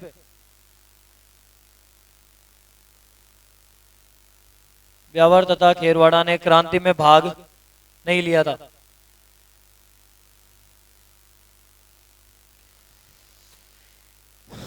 ब्यावर तथा खेरवाड़ा ने क्रांति में भाग नहीं लिया था। आपसे अगर पूछे कि कौन कौन सी दो सैनिक छावनियां हैं जिन्होंने 1857 की क्रांति में भाग नहीं लिया था, तो कौन कौन सी? ब्यावर और खेरवाड़ा। अब देखो, क्रांति स्टार्ट कब हुई थी? क्रांति प्रारंभ कब हुई थी? पूरे भारत में क्रांति कब प्रारंभ हुई थी? क्या बात है, 10 मई 1857 को क्रांति कहां से प्रारंभ हुई है आपके? मेरठ से। कहां से स्टार्ट हो जाती है? मेरठ से स्टार्ट हो जाती है। जब मेरठ में ये क्रांति होती है तो उस क्रांति की सूचना कहां आती है? अपने राजस्थान में। क्रांति की सूचना कहां आती है? राजस्थान में। आते आते इसको 9 दिन लग जाते हैं। और राजस्थान में सूचना कब पड़ती है? 19 मई 1857 को। सूचना आती किसके पास है? अपने पॉलिटिकल एजेंट के पास, सॉरी एजीजी के पास। एजीजी कौन है उस टाइम? Patrick Lawrence. महीना कौन सा है? मई का। कहां मिलेगा? शर्तिया माउंट आबू। फिक्स है, माउंट आबू मिलेगा। वैसे तो ये पहले तो हमने पढ़ा था, 64 से पहले तो रहते ही माउंट आबू ही थे। जब से इनको माउंट आबू अलॉट हुआ था, ये आना ही भूल गए थे अजमेर। तो वैसे भी अगर वैसे याद नहीं रहा तो ये याद रखना, मई के महीने में क्या पड़ती है? गर्मी। तो ये कहां बैठा रहेगा? इसके पास फोन आता है, मजो उगो, हम बोरिया बिस्तर बांधो और भागने री तैयारी। ये भाई साहब ये जूते चप्पल लेके बैठा था, कपड़े वपड़े पैक कर लिए। तो सूचना किसको मिली सबसे पहले? जॉर्ज पैट्रिक लॉरेंस को। कब मिली थी? 19 मई 1857 को। और क्रांति शुरू कब हुई थी? 10 मई 1857 को। शुरू कहां से हुई थी? मेरठ से। लिख लो, 10 मई 1857 को। 10 मई 1857 को। 10 मई 1857 को मेरठ में, मेरठ से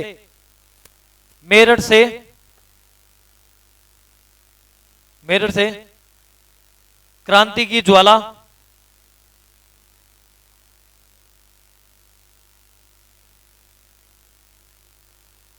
दस मई 1857 को मेरठ से क्रांति की ज्वाला प्रारंभ हुई। मेरठ से क्रांति की ज्वाला प्रारंभ हुई,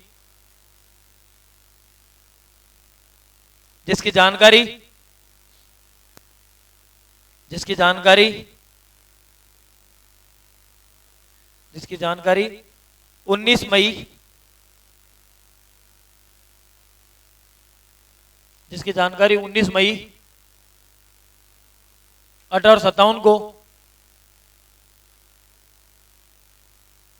जिसकी जानकारी 19 मई 1857 को सबसे पहले, रुको राजस्थान में सबसे पहले, जिसकी जानकारी 19 मई 1857 को राजस्थान में सबसे पहले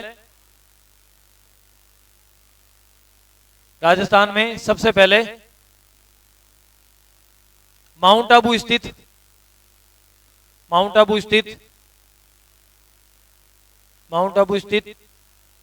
एजीजी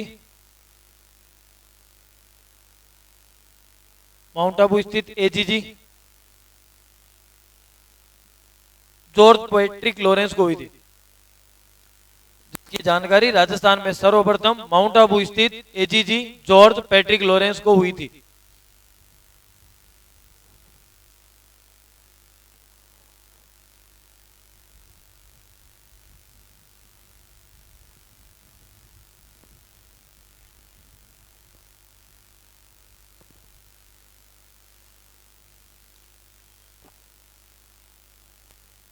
लिख लिया?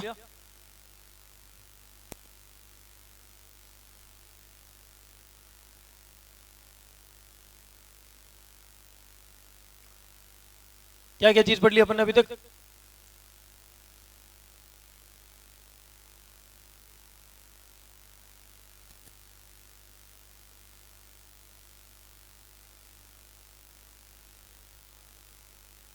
मिनिमाइज करना पड़ेगा इसको।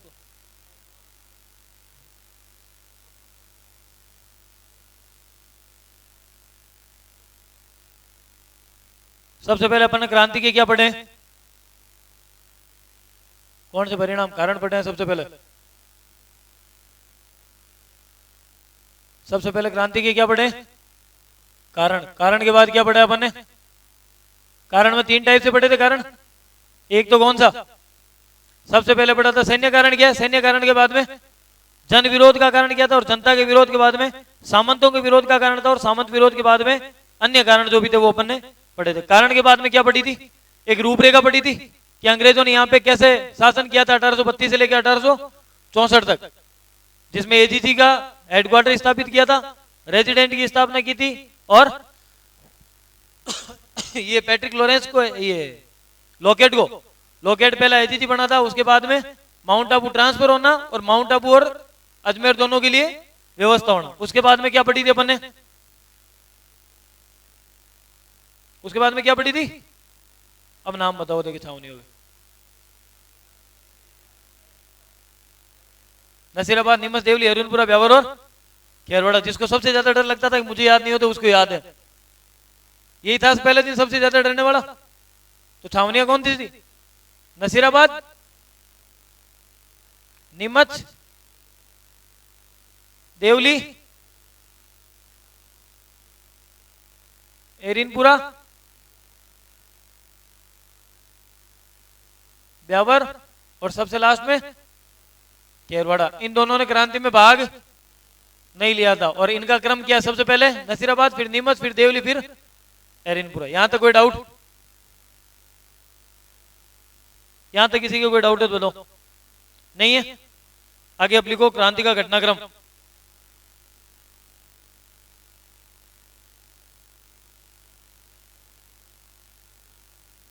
क्रांति का घटनाक्रम।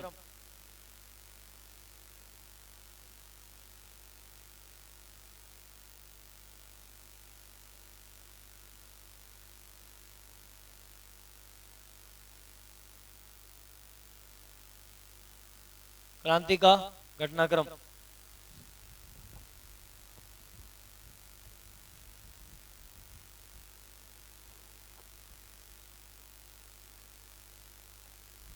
लिखो, पहले लिख लो फिर समझा देता हूं। 28 मई 28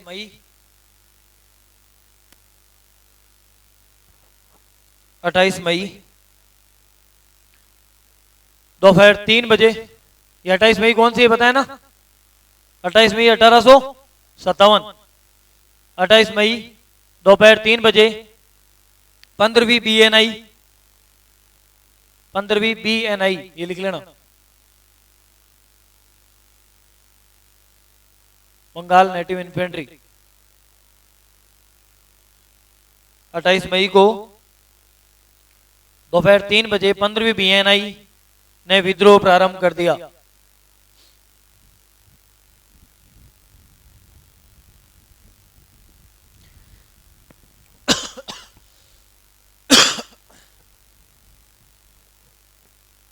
28 मई दोपहर 3 बजे 15वीं बीएनआई ने विद्रोह प्रारंभ कर दिया। नीचे वाली लाइन में लिखो नेतृत्व करता बख्तावर सिंह। ये बख्तावर सिंह अलवर वाला नहीं है, ध्यान रखना। नेतृत्व करता बख्तावर सिंह।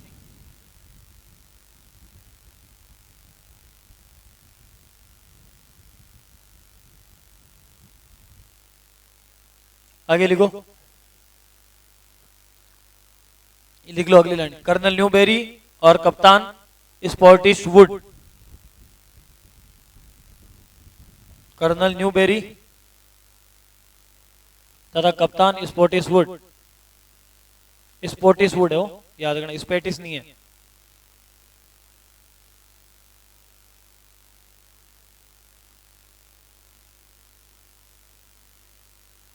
स्पॉटिश वुड।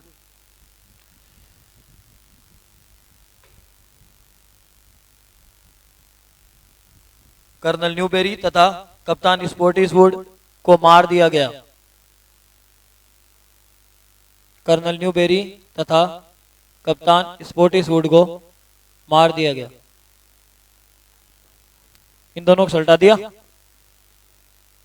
आगे लिखो, कर्नल पेनी की हृदयाघात से मृत्यु हो गई। कर्नल पेनी की हृदयाघात से मृत्यु हो गई। Heart attack.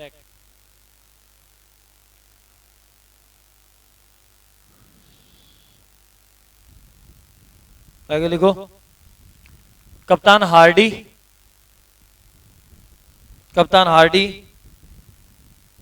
तथा लेफ्टिनेंट लॉक। लेफ्टिनेंट के आगे लिख लेना लॉक। ताड़ा जानते हो, लेफ्टिनेंट लॉक। कप्तान हार्डी व लेफ्टिनेंट लॉक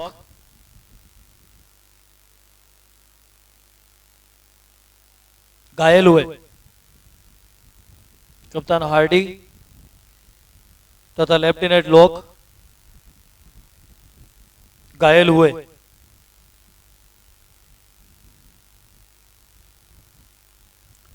अगली लाइन में लिखो, 30 मई को,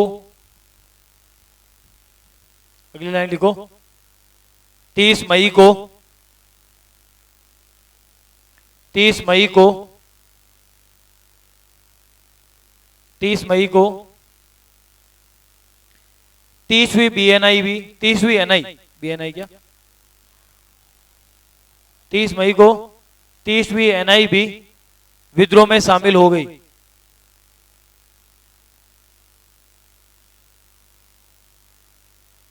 तीस मई को 30वीं एनआई भी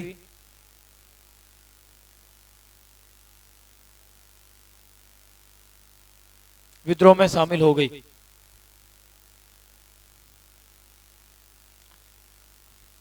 आगे लिखो, सभी विद्रोही दिल्ली की तरफ चले गए। सभी विद्रोही दिल्ली की तरफ चले गए।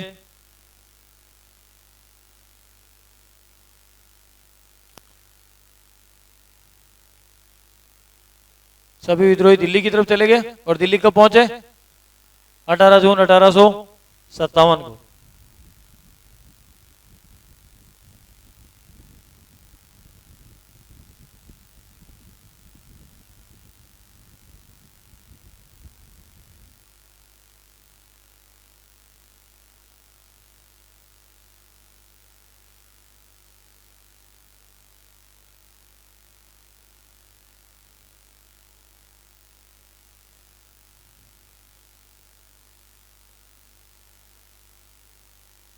पढ़ो एक बार, मैंने क्या लिखा है वापस, नसीराबाद में जो लिखा है ना वो पढ़ो एक बार।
इससे पहले जो नसीराबाद का लिखा था वो भी देख लेना। इससे पहले भी मैं नसीराबाद का कुछ लिखा है आपको।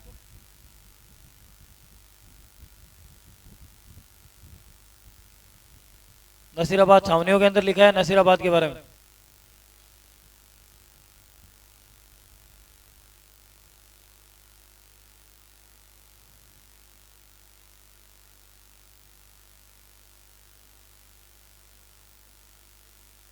पढ़ लिया? अब देखो आगे।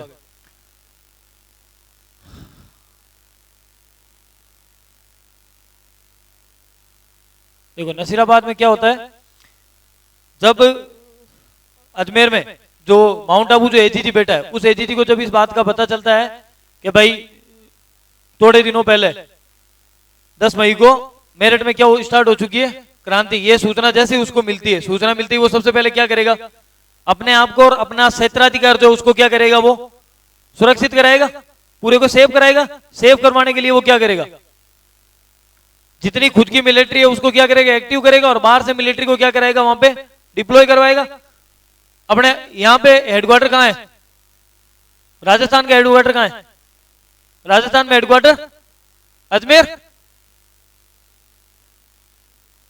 तो इस अजमेर के हेडक्वार्टर को सेव करवाना है। अजमेर के हेडक्वार्टर को सेव करवाने के लिए इन्होंने क्या बुलवाई थी, 15वीं बीएनआई। 15वीं बीएनआई, बीएनआई में बी का मतलब क्या है, बंगाल, मतलब ये नेटिव इन्फेंट्री कहां से आ रही है, ये बंगाल नेटिव इन्फेंट्री वाला है।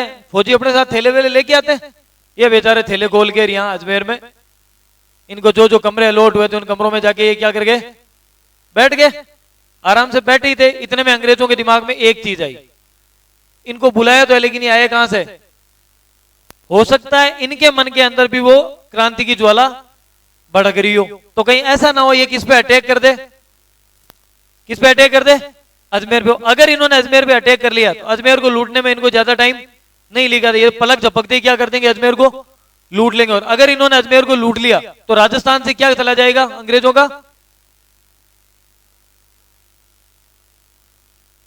राजस्थान से अंग्रेज नियंत्रण समाप्त हो जाएगा।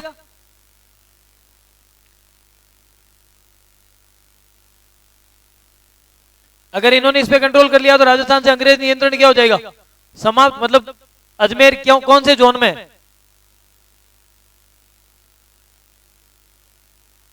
अजमेर रिस्क जोन में। तो अजमेर को रिस्क जोन में क्या करना है, बाहर निकालना। तो बाहर निकालने का एक ही तरीका है, क्या, इस 15वीं बीएनआई को क्या कर दो, यहां से वापस भेज दो। वापस भेजोगे कहां, आपके पास कोई ऑप्शन नहीं है, तो 15वीं बीएनआई को घुमा के कहां भेज दिया। इस बात से 15वीं बीएनआई क्या होगी, मुंह उतर गया इनका। 15वीं बीएनआई ये कोई मतलब होता है, हम तो आए हैं अपने बिस्तर बिस्तर खोले तैयार हुए, सोचा इतनी लंबी यात्रा से आए तो थोड़ी देर आराम आराम तो करेंगे, भाई नींद तो ले आती दूर आया था। तो इन्होंने ये सोचा कि इतनी दूर से आए तो थोड़ा रेस्ट कर लेते हैं, लेकिन रेस्ट होने से पहले इनको क्या कह दिया, rest in peace, rest in peace करवा दिया इनको। अजमेर से कहां भेज दिया गया इनको। तो 15वीं बीएनआई क्या हुई, ना कुछ। इन्होंने इधर अजमेर से इन्होंने मैसेज भेजवाया उधर नसीराबाद। नसीराबाद में पहले से 2 आर्मी तैयार, कौन सी, 30वीं एनआई और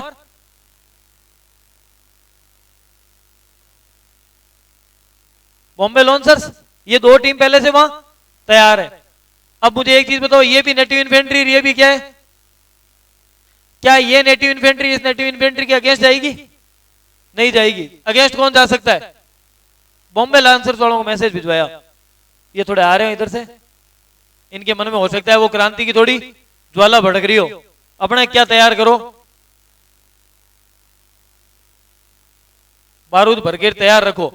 तुम्हें जैसे ही लगे कि इन्होंने क्या कर दिया, विद्रोह, उड़ा दो सबको, सबको क्या कर दो, उड़ा दो। ये मैसेज किसके पास भेजा गया, बॉम्बे लॉन्चर्स वालों के पास। और इनको क्या कहा गया, तुम कहां जाओ, नसीराबाद। ये नसीराबाद जाते, जैसे ही नसीराबाद में बोरिया बिस्तर खोल के बैठते आराम से नींद लेते हैं, आदेश आता है कि आपको किसने बुलाया है, वहां का जो हेड है, इंचार्ज है, उसने आपको बुलाया। तो पहले तो ये नाखुश होते हैं कि जब हमें बुलाया है वहां से क्या कि ये भेजा गया कि आपको अजमेर की रक्षा करनी है, तो आप अब हमें कहां भेज रहे हो, नसीराबाद, ऐसा क्यों। तो इनके दिमाग में क्या आ गया, एक डाउट आ गया, क्या आ गया, शक आया। जैसे ही ये नसीराबाद पहुंचे, पहुंचते ही पता चला कि बॉम्बे लॉन्चर्स वहां क्या तैयार कर रही है, अपने बारूद तैयार करिए। बॉम्बे लॉन्चर्स क्या कर रही है, बारूद तैयार, बॉम्बे लांसर्स जो वहां पे पहले से सैन्य बटालियन वो क्या कर रही है, बारूद तैयार कर रही है। जैसे ही ये वहां पहुंचते हैं, इनसे इनके हथियार छीन लिए जाते हैं।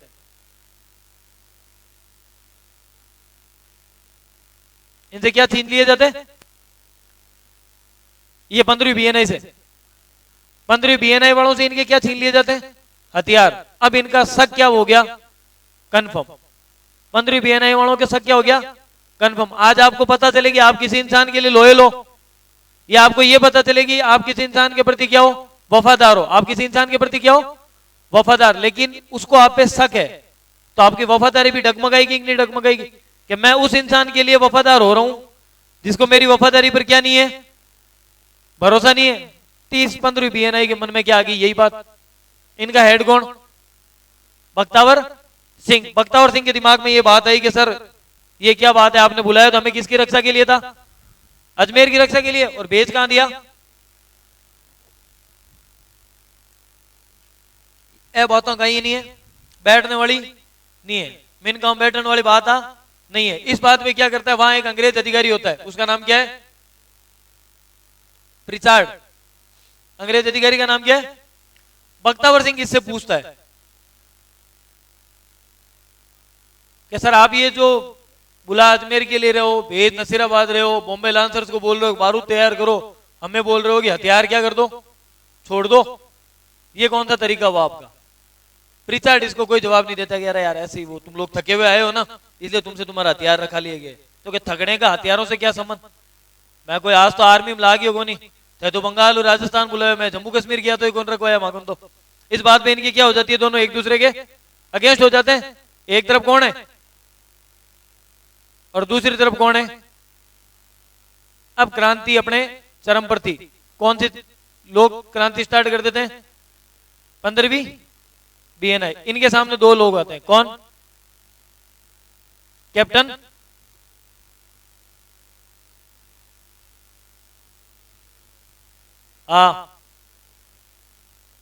स्पोर्टिसवुड, कर्नल न्यूबेरी और स्पोर्टिसवुड, ये दोनों इसके क्या आ जाते हैं, सामने आते हैं। कौन कौन है,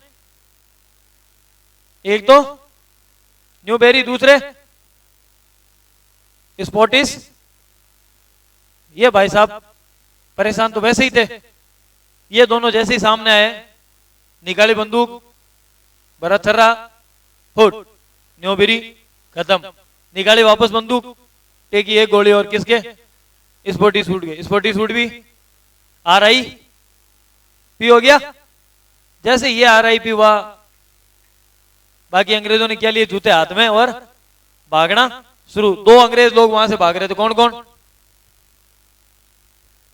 लेफ्टिनेंट लॉक और कप्तान हार्डी। हार्डी हार्डली भाग पा रहा था, हार्डी क्या कर रहा था, हार्डली मतलब दौड़ो दौड़ो भागी तो लाई हूं, जिधर तो गोली टेक दी टांगड़ा में, हार्डी नीचे, और गिरते हार्डी के पैरों में क्या लग गया, दो जने भाग रहे थे, एक तो हार्डी हार्डली भाग पा रहा था, इसमें इतने में उसकी क्या लग जाती है, गोली, और गोली लगने से क्या लग जाता है, लॉक। तो ये हार्डी और लॉक क्या करते हैं, घायल हो जाते हैं। ये दोनों क्या हो जाते हैं,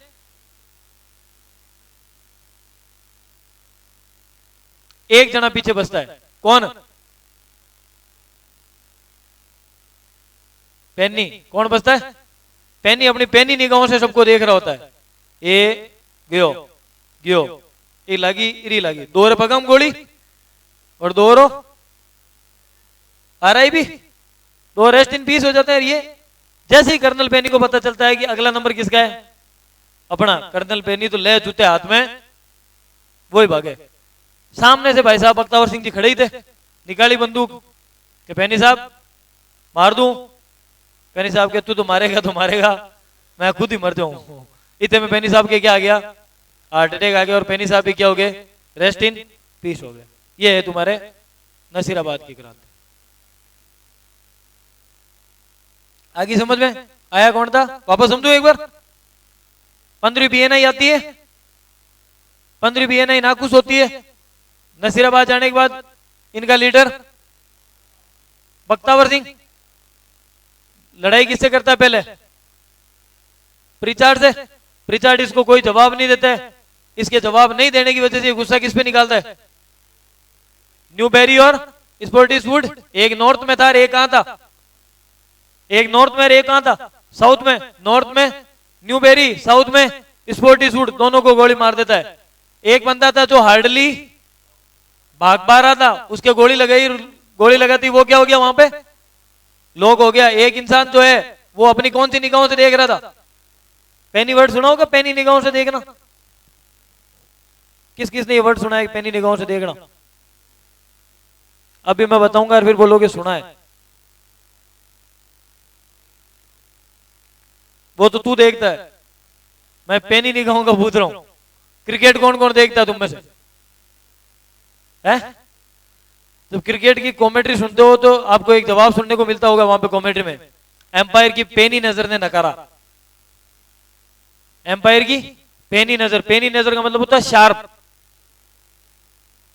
इतनी शार्प की हल्की सी इधर उधर होती है वो बता देता है ये होगा। तो वो पेनी भाई साहब वहां पेनी नजरों से देख रहे थे कि हाँ गियो गियो, इधर गोली, इधर गोली। इतने में पता था कि अगला नंबर किसका है? आपका ही है। जैसे यहां से होता है, मैं इनसे पूछ रहा हूँ हाँ बताओ 6 6 6, इतने वो समझ जाता है कि 1 गयो, 2 गयो, 3 गयो, अब मेरा टारगेट है। तो वो पेनी भाई साहब है, तो पेनी भाई साहब भी क्या हो गए वहां पे? हार्ट अटैक आने से मर गए। ये खत्म। अब देखो 15 बीएनआई ने क्या कर दी? क्रांति। बॉम्बे लॉन्चर्स पहले उनके क्या है? अगेंस्ट। वो जाएगी नहीं साथ में। ये 15 बीएनआई वाले अपने भाइयों के पास जाते हैं, 30 बीएनआई के पास। 30 बीएनआई को जाके बोलते हैं कि डूब और मर जाओ, पानी नहीं है तो चढ़ू पर मैं लान दे दूं। आपसे क्रांति नहीं हो रही अभी तक, चलो क्रांति करने की हिम्मत तो नहीं है, कम से कम हमारा साथ तो दे ही सकते हो। तो इसका नंबर भी कितना है? 30। और 30 मई को ये क्रांति स्टार्ट कर देते हैं। क्रांति वैसे स्टार्ट कब हुई थी? 28 को। नसीराबाद में क्रांति कब स्टार्ट होती है? 28 मई को। राजस्थान में सूचना कब आती है? 19 मई को क्रांति स्टार्ट, 28 मई को। 30वीं बीएनआई साथ में कब होती है? 30 मई को। ये लिख लिया 30वीं बीएनआई वाला? 30वीं बीएनआई वाला लिख लिया? ये भाई साहब यहां से कहां भागते हैं? दिल्ली। और दिल्ली कब पहुंचते हैं? 18 जून 1800। यहां तक समझ में आ गया? अब एक चीज बताओ, यहां से किसी के दिमाग में कोई चीज आ रही है? सैनिक कहां के?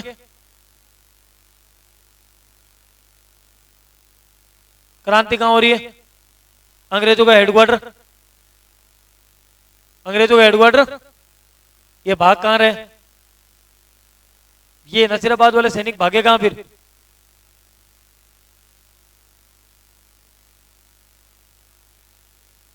सैनिक नसीराबाद के हेडक्वार्टर अजमेर भाग रहे हैं। क्या मतलब हुआ इस बात का? इनको अजमेर नहीं जाना था क्या? क्यों? अरे यार, मैं सैनिकों की बात कर रहा हूं, एजीजी की बात थोड़ी कर रहा हूं। एजीजी कहां है कहां नहीं है?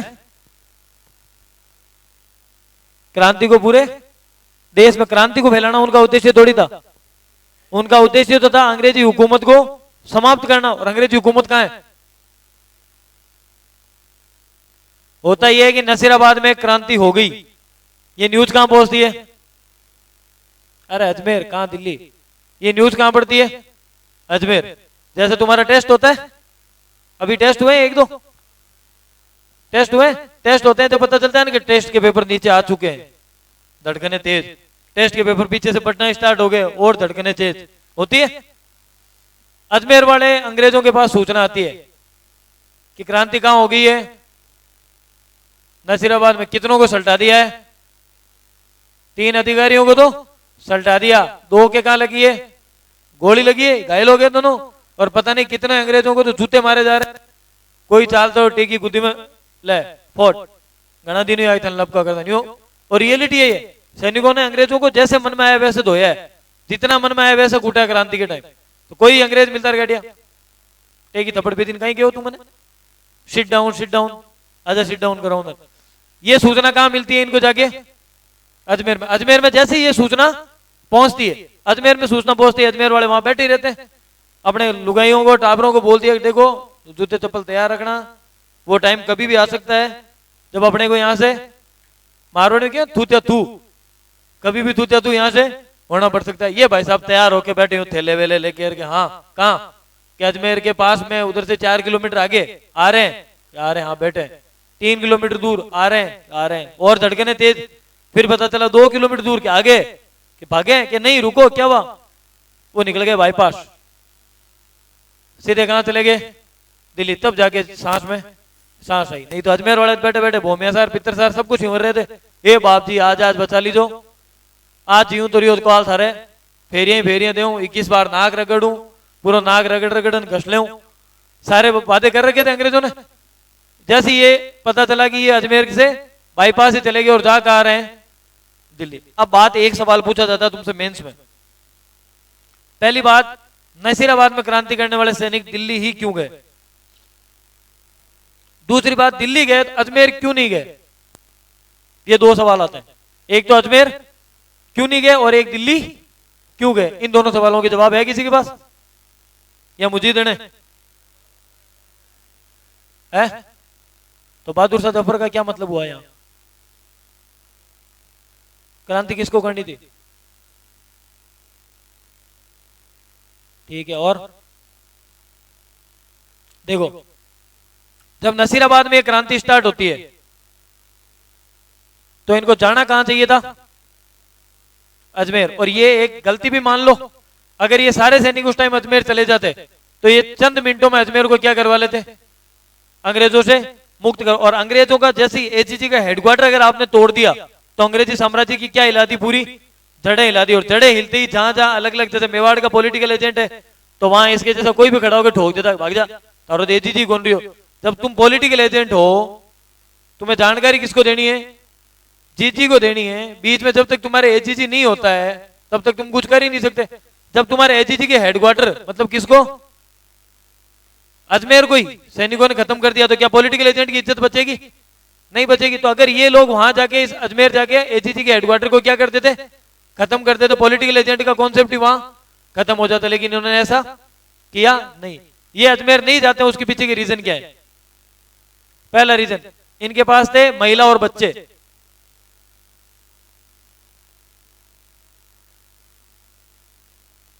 सैनिक जो थे ना, सैनिक, उनके साथ भारतीयों की महिलाएं और क्या थी? बच्चे। जो कौन सी अवस्था में थे? घायल अवस्था में थे। थोड़े घने तो उनकी भी पिटाई हुई होगी।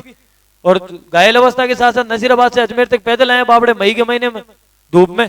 तुमसे मान जी कहता हम नीचे चाय पीने नहीं जाना पड़े, काकू की दड़ी तक नहीं जा पाते हो तुम लोग। वो तो नसीराबाद से कहां तक आए? अजमेर तक। तो महिला और बच्चे क्या थे? थके हुए थे। महिला और टायर्ड, क्या बात है इंग्लिश। और महिला और बच्चे और क्या थे? थके हुए थे। दूसरी बात, अजमेर में किले का नाम क्या है? अजमेर के किले का नाम मैगजीन फोर्ट। मैगजीन फोर्ट को तोड़ना क्या था? असंभव। मैगजीन फोर्ट को तोड़ना क्या था? दूसरी बात। तीसरी बात, इन लोगों के पास धन बहुत ज्यादा था, लूट का धन।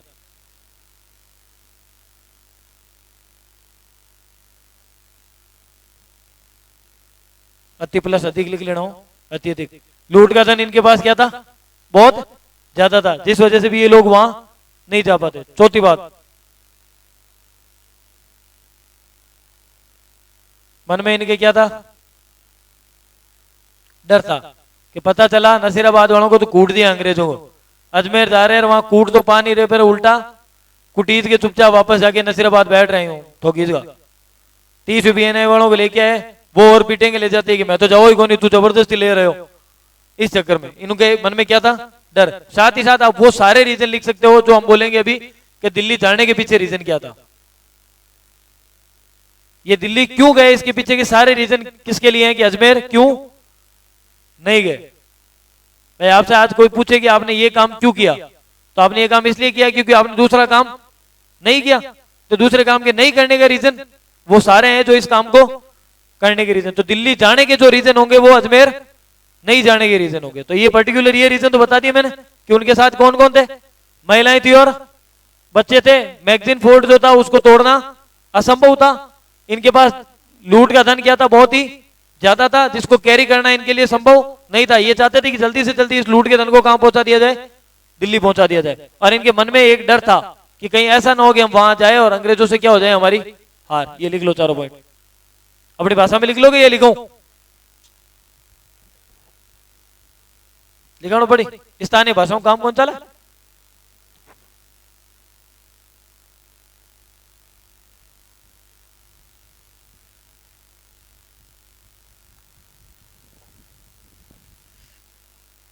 लिखो देखे,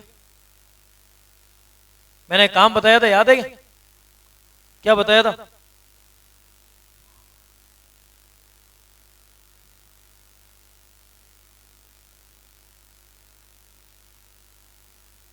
क्या लिखा है?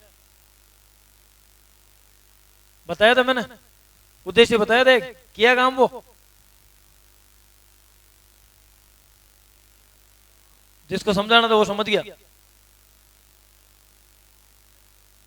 यही तो मजा है, तभी तो ऊपर लिखा था कि तुझे नहीं दिखे, तुझे दिख जाए तो आज ही खत्म है। तुझे ही तो नहीं दिखाना था, मेन मुद्दा यही था, तेरी बारे में तो बात थी। लिखो, क्रांतिकारियों के नसीराबाद सॉरी अजमेर न जाने के पीछे कारण। क्रांतिकारियों के अजमेर न जाने के पीछे का कारण।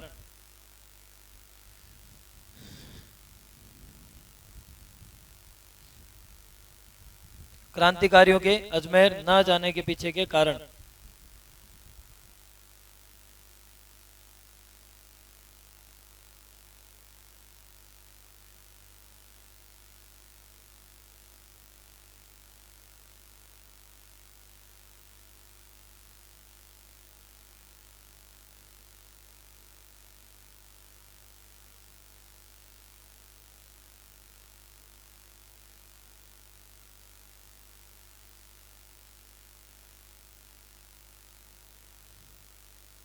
महिला और बच्चे मैगजीन के किले का अवैध होना।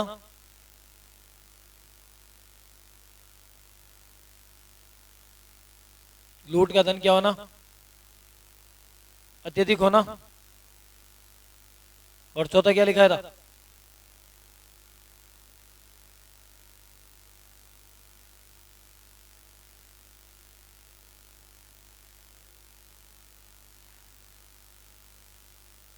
मन में डर का भाव। लिखो, लिखा रहा हूं मैं, सीधे मत लिख लेना पॉइंट। लिख लिया?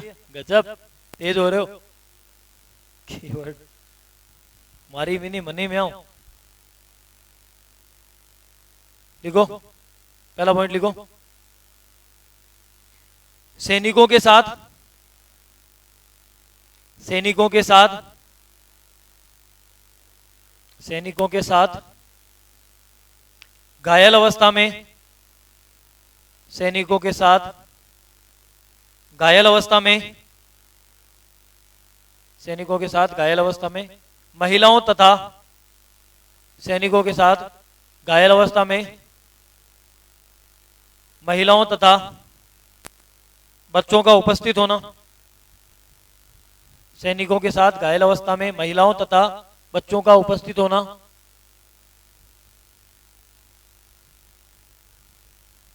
दूसरा लिखो, अजमेर स्थित,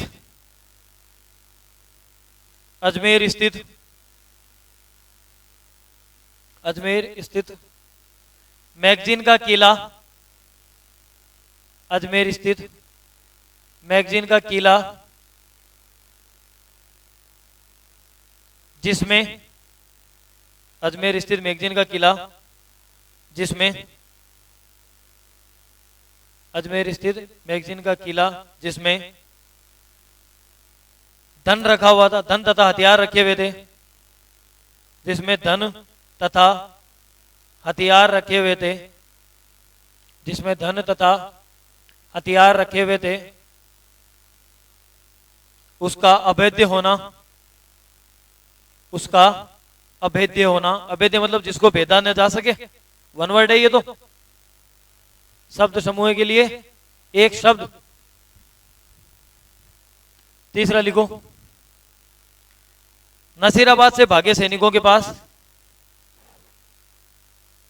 नसीराबाद से भागे सैनिकों के पास, नसीराबाद से भागे सैनिकों के पास लूट का धन, लूट का धन अत्यधिक होना, लूट का धन अत्यधिक होना,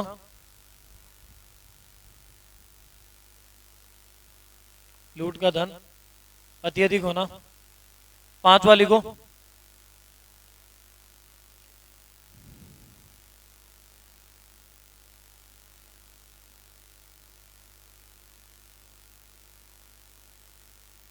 अगला लिखो, अजमेर की सुरक्षा हेतु, अजमेर की सुरक्षा हेतु, अजमेर की सुरक्षा हेतु डीसा से सैनिक बुलवाए गए थे। डीसा कहां है? गुजरात में। अजमेर की सुरक्षा हेतु डीसा से सैनिक बुलवाए गए थे, डीसा से सैनिक बुलवाए गए थे।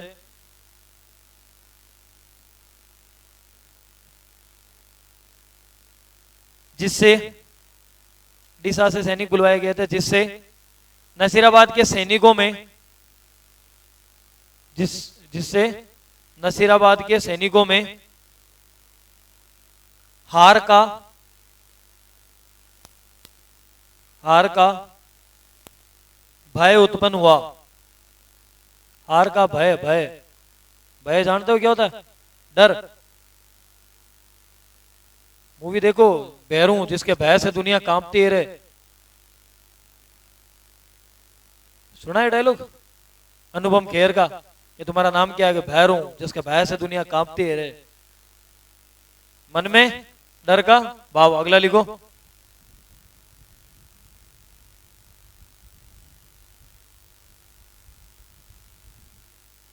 दिल्ली का, दिल्ली का तथा मुगल शासक,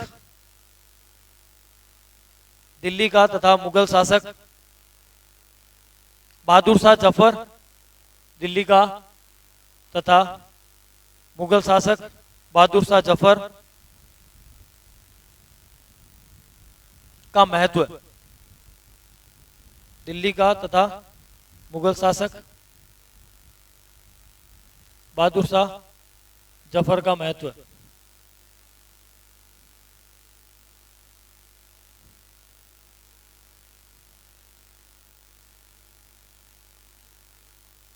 दिल्ली का क्या था? महत्व। दिल्ली का तथा बहादुर शाह जफर का महत्व। अगला लिखो 6 पॉइंट। अजमेर की सुरक्षा का जिम्मा, अजमेर की सुरक्षा का जिम्मा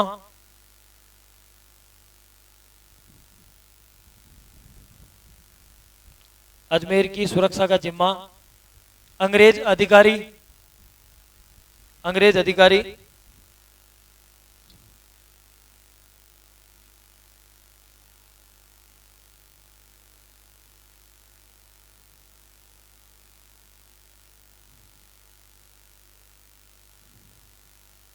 अजमेर की सुरक्षा का जिम्मा अंग्रेज अधिकारी कार्नेल को दिया गया था। अंग्रेज अधिकारी कार्नेल। ऐसी कार जो किस पे चलती है? नेल्स पर, नाखूनों पर चलती है, उसको दिया गया था। लिखो, देखिए फिर ये समझा दूं।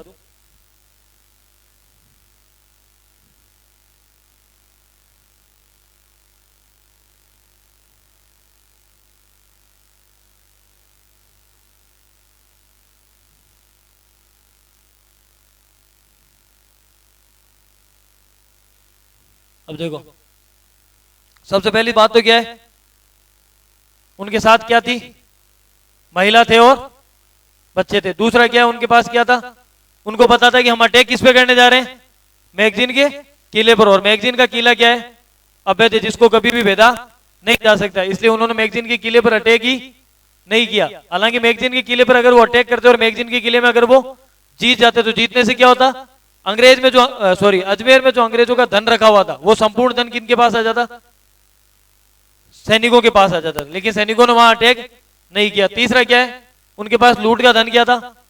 बहुत ही ज्यादा मात्रा में था। इस वजह से वो नहीं चाहते थे कि हम कहां जाए, अजमेर। और पता चले कि अजमेर जब लूटने जा रहे हैं तो लूट का माल तो आया जो आया, भाई दूसरा लूटा या नहीं लूटा, खुद वाला भी गया। धोबीरो कुत्तों ने घरों ने घाट को, वो भाव हो जाए इनके पास। फिर इनके मन में क्या था, डर था। हुआ ये था कि जब अंग्रेजों को पता चला कि नसीराबाद के सैनिकों ने क्या कर दी है, क्रांति, नसीराबाद के सैनिकों ने क्या कर दी है, क्रांति, तो नसीराबाद के सैनिकों की क्रांति का जैसे उन्होंने पता चला तो पता चलती उन्होंने सैनिक कहां से बुलवा लिए, डीसा से। डीसा से उन्होंने क्या बुलवा ली, सेना बुला ली। डीसा के सैनिकों ने जैसे अजमेर की क्या की, घेराबंदी। ये बात जैसे उनको पता चली, किनको, विद्रोही सैनिकों को। जैसे विद्रोही सैनिकों को पता चली, उन्हें पता चल गया कि कौन सी सेना है, डीसा। और डीसा और घर में स्थित जीसा, इनसे कोई भी जीत नहीं सकता। फिर उन्होंने क्या किया, दिल्ली का उस समय क्या बढ़ गया था, महत्व बढ़ गया था। उन्हें पता था कि साम्राज्यिक महत्व किसका बढ़ रहा है अभी, दिल्ली का। और दिल्ली का शासक कौन था उस समय, बहादुर शाह जफर। ये भी बताया गया दिल्ली के महत्व को, दिल्ली को महत्व और बहादुर शाह जफर को महत्व क्यों दिया गया था, चलो वो भी बताता हूं अभी। उसके साथ छठा पॉइंट क्या है, कार्नेल द्वारा उसको क्या दी जा रही थी, सुरक्षा। कार्नेल द्वारा क्या दी जा रही थी, सुरक्षा। 6 पॉइंट हो गए, ये आ गया समझ में। कार्नेल एक अंग्रेज अधिकारी था जिसके बारे में सब जानते थे कि इसको क्या है, इसकी युद्ध में क्या है, पकड़ बहुत ही ज्यादा मजबूत है। तो अगर कार्नेल सामने युद्ध करने के लिए आया तो हम क्या करेंगे, युद्ध हार जाएंगे। हम युद्ध क्या करेंगे, हार जाएंगे। युद्ध हार गए तो ये भी गए, इसमें से तो कुछ वैसे भी नहीं ले पाए, ये भी गया। जब यही नहीं रहेगा तो ये कहां रहेगा, और इसके महत्व का तो करेंगे भी क्या। तो अंग्रेजों ने क्या फैसला किया, विद्रोही सिपाहियों ने क्या फैसला किया कि हम कहां जाएंगे, दिल्ली। कहां जाएंगे और कहां नहीं जाएंगे, बस हाईलाइट पतला दिखता तो है तुम्हें पीछे से, ये अजमेर दिल्ली नाम दिख तो रहे ना, मतलब पेंट की ये साइज बड़ी करने की जरूरत नहीं है ना। चलो अब आगे देखते हैं। अब आगे एक पॉइंट वो समझ लेते हैं कि दिल्ली का महत्व क्यों बढ़ गया था। दिल्ली का महत्व लिखना नहीं है, मैं एक बार समझा देता हूं आपको।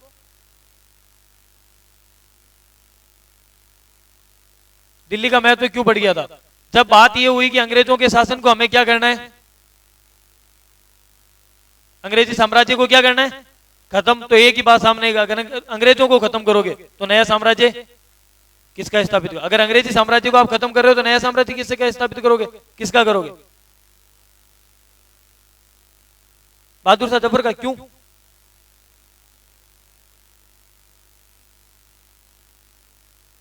बताओ बताओ रीजन, कुछ कुछ तो होगा। आप अगर अंग्रेजों के साम्राज्य को खत्म कर रहे हो तो सीधी सी बात है कि उनके दिमाग में एक बात है कि अंग्रेज तो गए, मान लो आज ही गए, अब राज कौन करेगा। तो बोलेगे अरे तो अंग्रेजों के आने से पहले भी तो कोई राज करता होगा। तो अंग्रेजों के आने से पहले कौन राज करता था, मुगल। तो के मुगल कौन, मुगल है कहां, वो रहते कहां है। तो पता चला कि ये कोई मंगता बहादुर शाह जफर नाम का बैठा है वहां छुप के अंदर, उसको उठा के लेके आओ। ये लोग बहादुर शाह जफर के पास जाते हैं और बहादुर शाह जफर को जाके बोलते हैं। बहादुर शाह जफर उस टाइम इस स्टेज पे था। कौन सी स्टेज होती है, मरणासन अवस्था में, कि कभी भी RIP हो सकता है इनका। बहादुर शाह जफर को जाके बोलते हैं हमारा नेतृत्व है, करो। तो बहादुर शाह जफर के टांगड़ा और नेतृत्व कौन है, थे गयो क्रांति नेतृत्व करो, 40 ही कौन मारो। बहादुर शाह जफर अपनी वाइफ के पास जाते हैं। लुगाई आपको पता ही है बुद्धिमान होती है, उसने सोचा कि मरते मरते ही सही, कम से कम मुगलों के साम्राज्य की रानी तो कहूंगी, कम से कम लोग मुझे इस नाम से तो बुलाएंगे। मरना तो वैसी है, मुगलों की बेगम तो कहेंगे कम से कम, आता दिन तो बीननी बीननी कहे, हम बेगम तो कहे कम उगम। उसने बहादुर शाह जफर को कहा कि देखो जी, मरनो थोनी है, मरनो मनी है, राम जी राहत है, बढ़िया क्रांति नेतृत्व कर दो। काल नारे सिर तैयारी करवा टाबर था कोई नाम पड़ी तो याद करी बहादुर शाह जफर। बहादुर शाह जफर को क्या दिया गया, वहां का नेतृत्व क्या कर दिया। बहादुर शाह जफर में और भी बुरी होती है, बहादुर शाह जफर को यहां से ले जाते हैं रंगून जेल में। कौन सी जेल में, पुराने जमाने गाने सुने, मेरे पिया गए रंगून, वहां से किया है टेलीफोन, तुम्हारी याद सताती है। ये है वो पिया बहादुर शाह जफर। और वही बेगम है तो क्या बनना चाहती थी, मुगल बेगम बनना चाहती थी। बेगम तो बनी नहीं, फिर यहां बैठी बैठी लिखती मेरे पिया गए रंगून, वहां से किया है टेलीफोन। इन्होंने भी वहां पे लिखा है बहादुर शाह जफर को हिंदुस्तान से बहुत ज्यादा प्रेम था। बहादुर शाह जफर है ना, ये बहुत ही अच्छा कवि लेखक भी था, इसको हिंदुस्तान से बहुत प्यार था।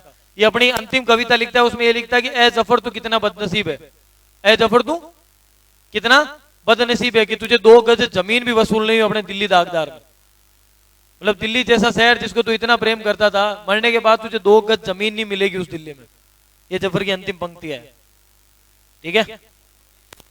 हाँ, रंगून जेल में डाला गया था, जेल में भेज दिया था, क्यों वहां कोई कबड्डी खेलने भेजा नहीं था, गोडा चाला ही गोनिया। ठीक है।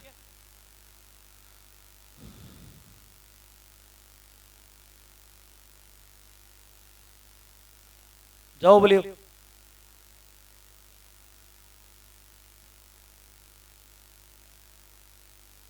अच्छा भाई।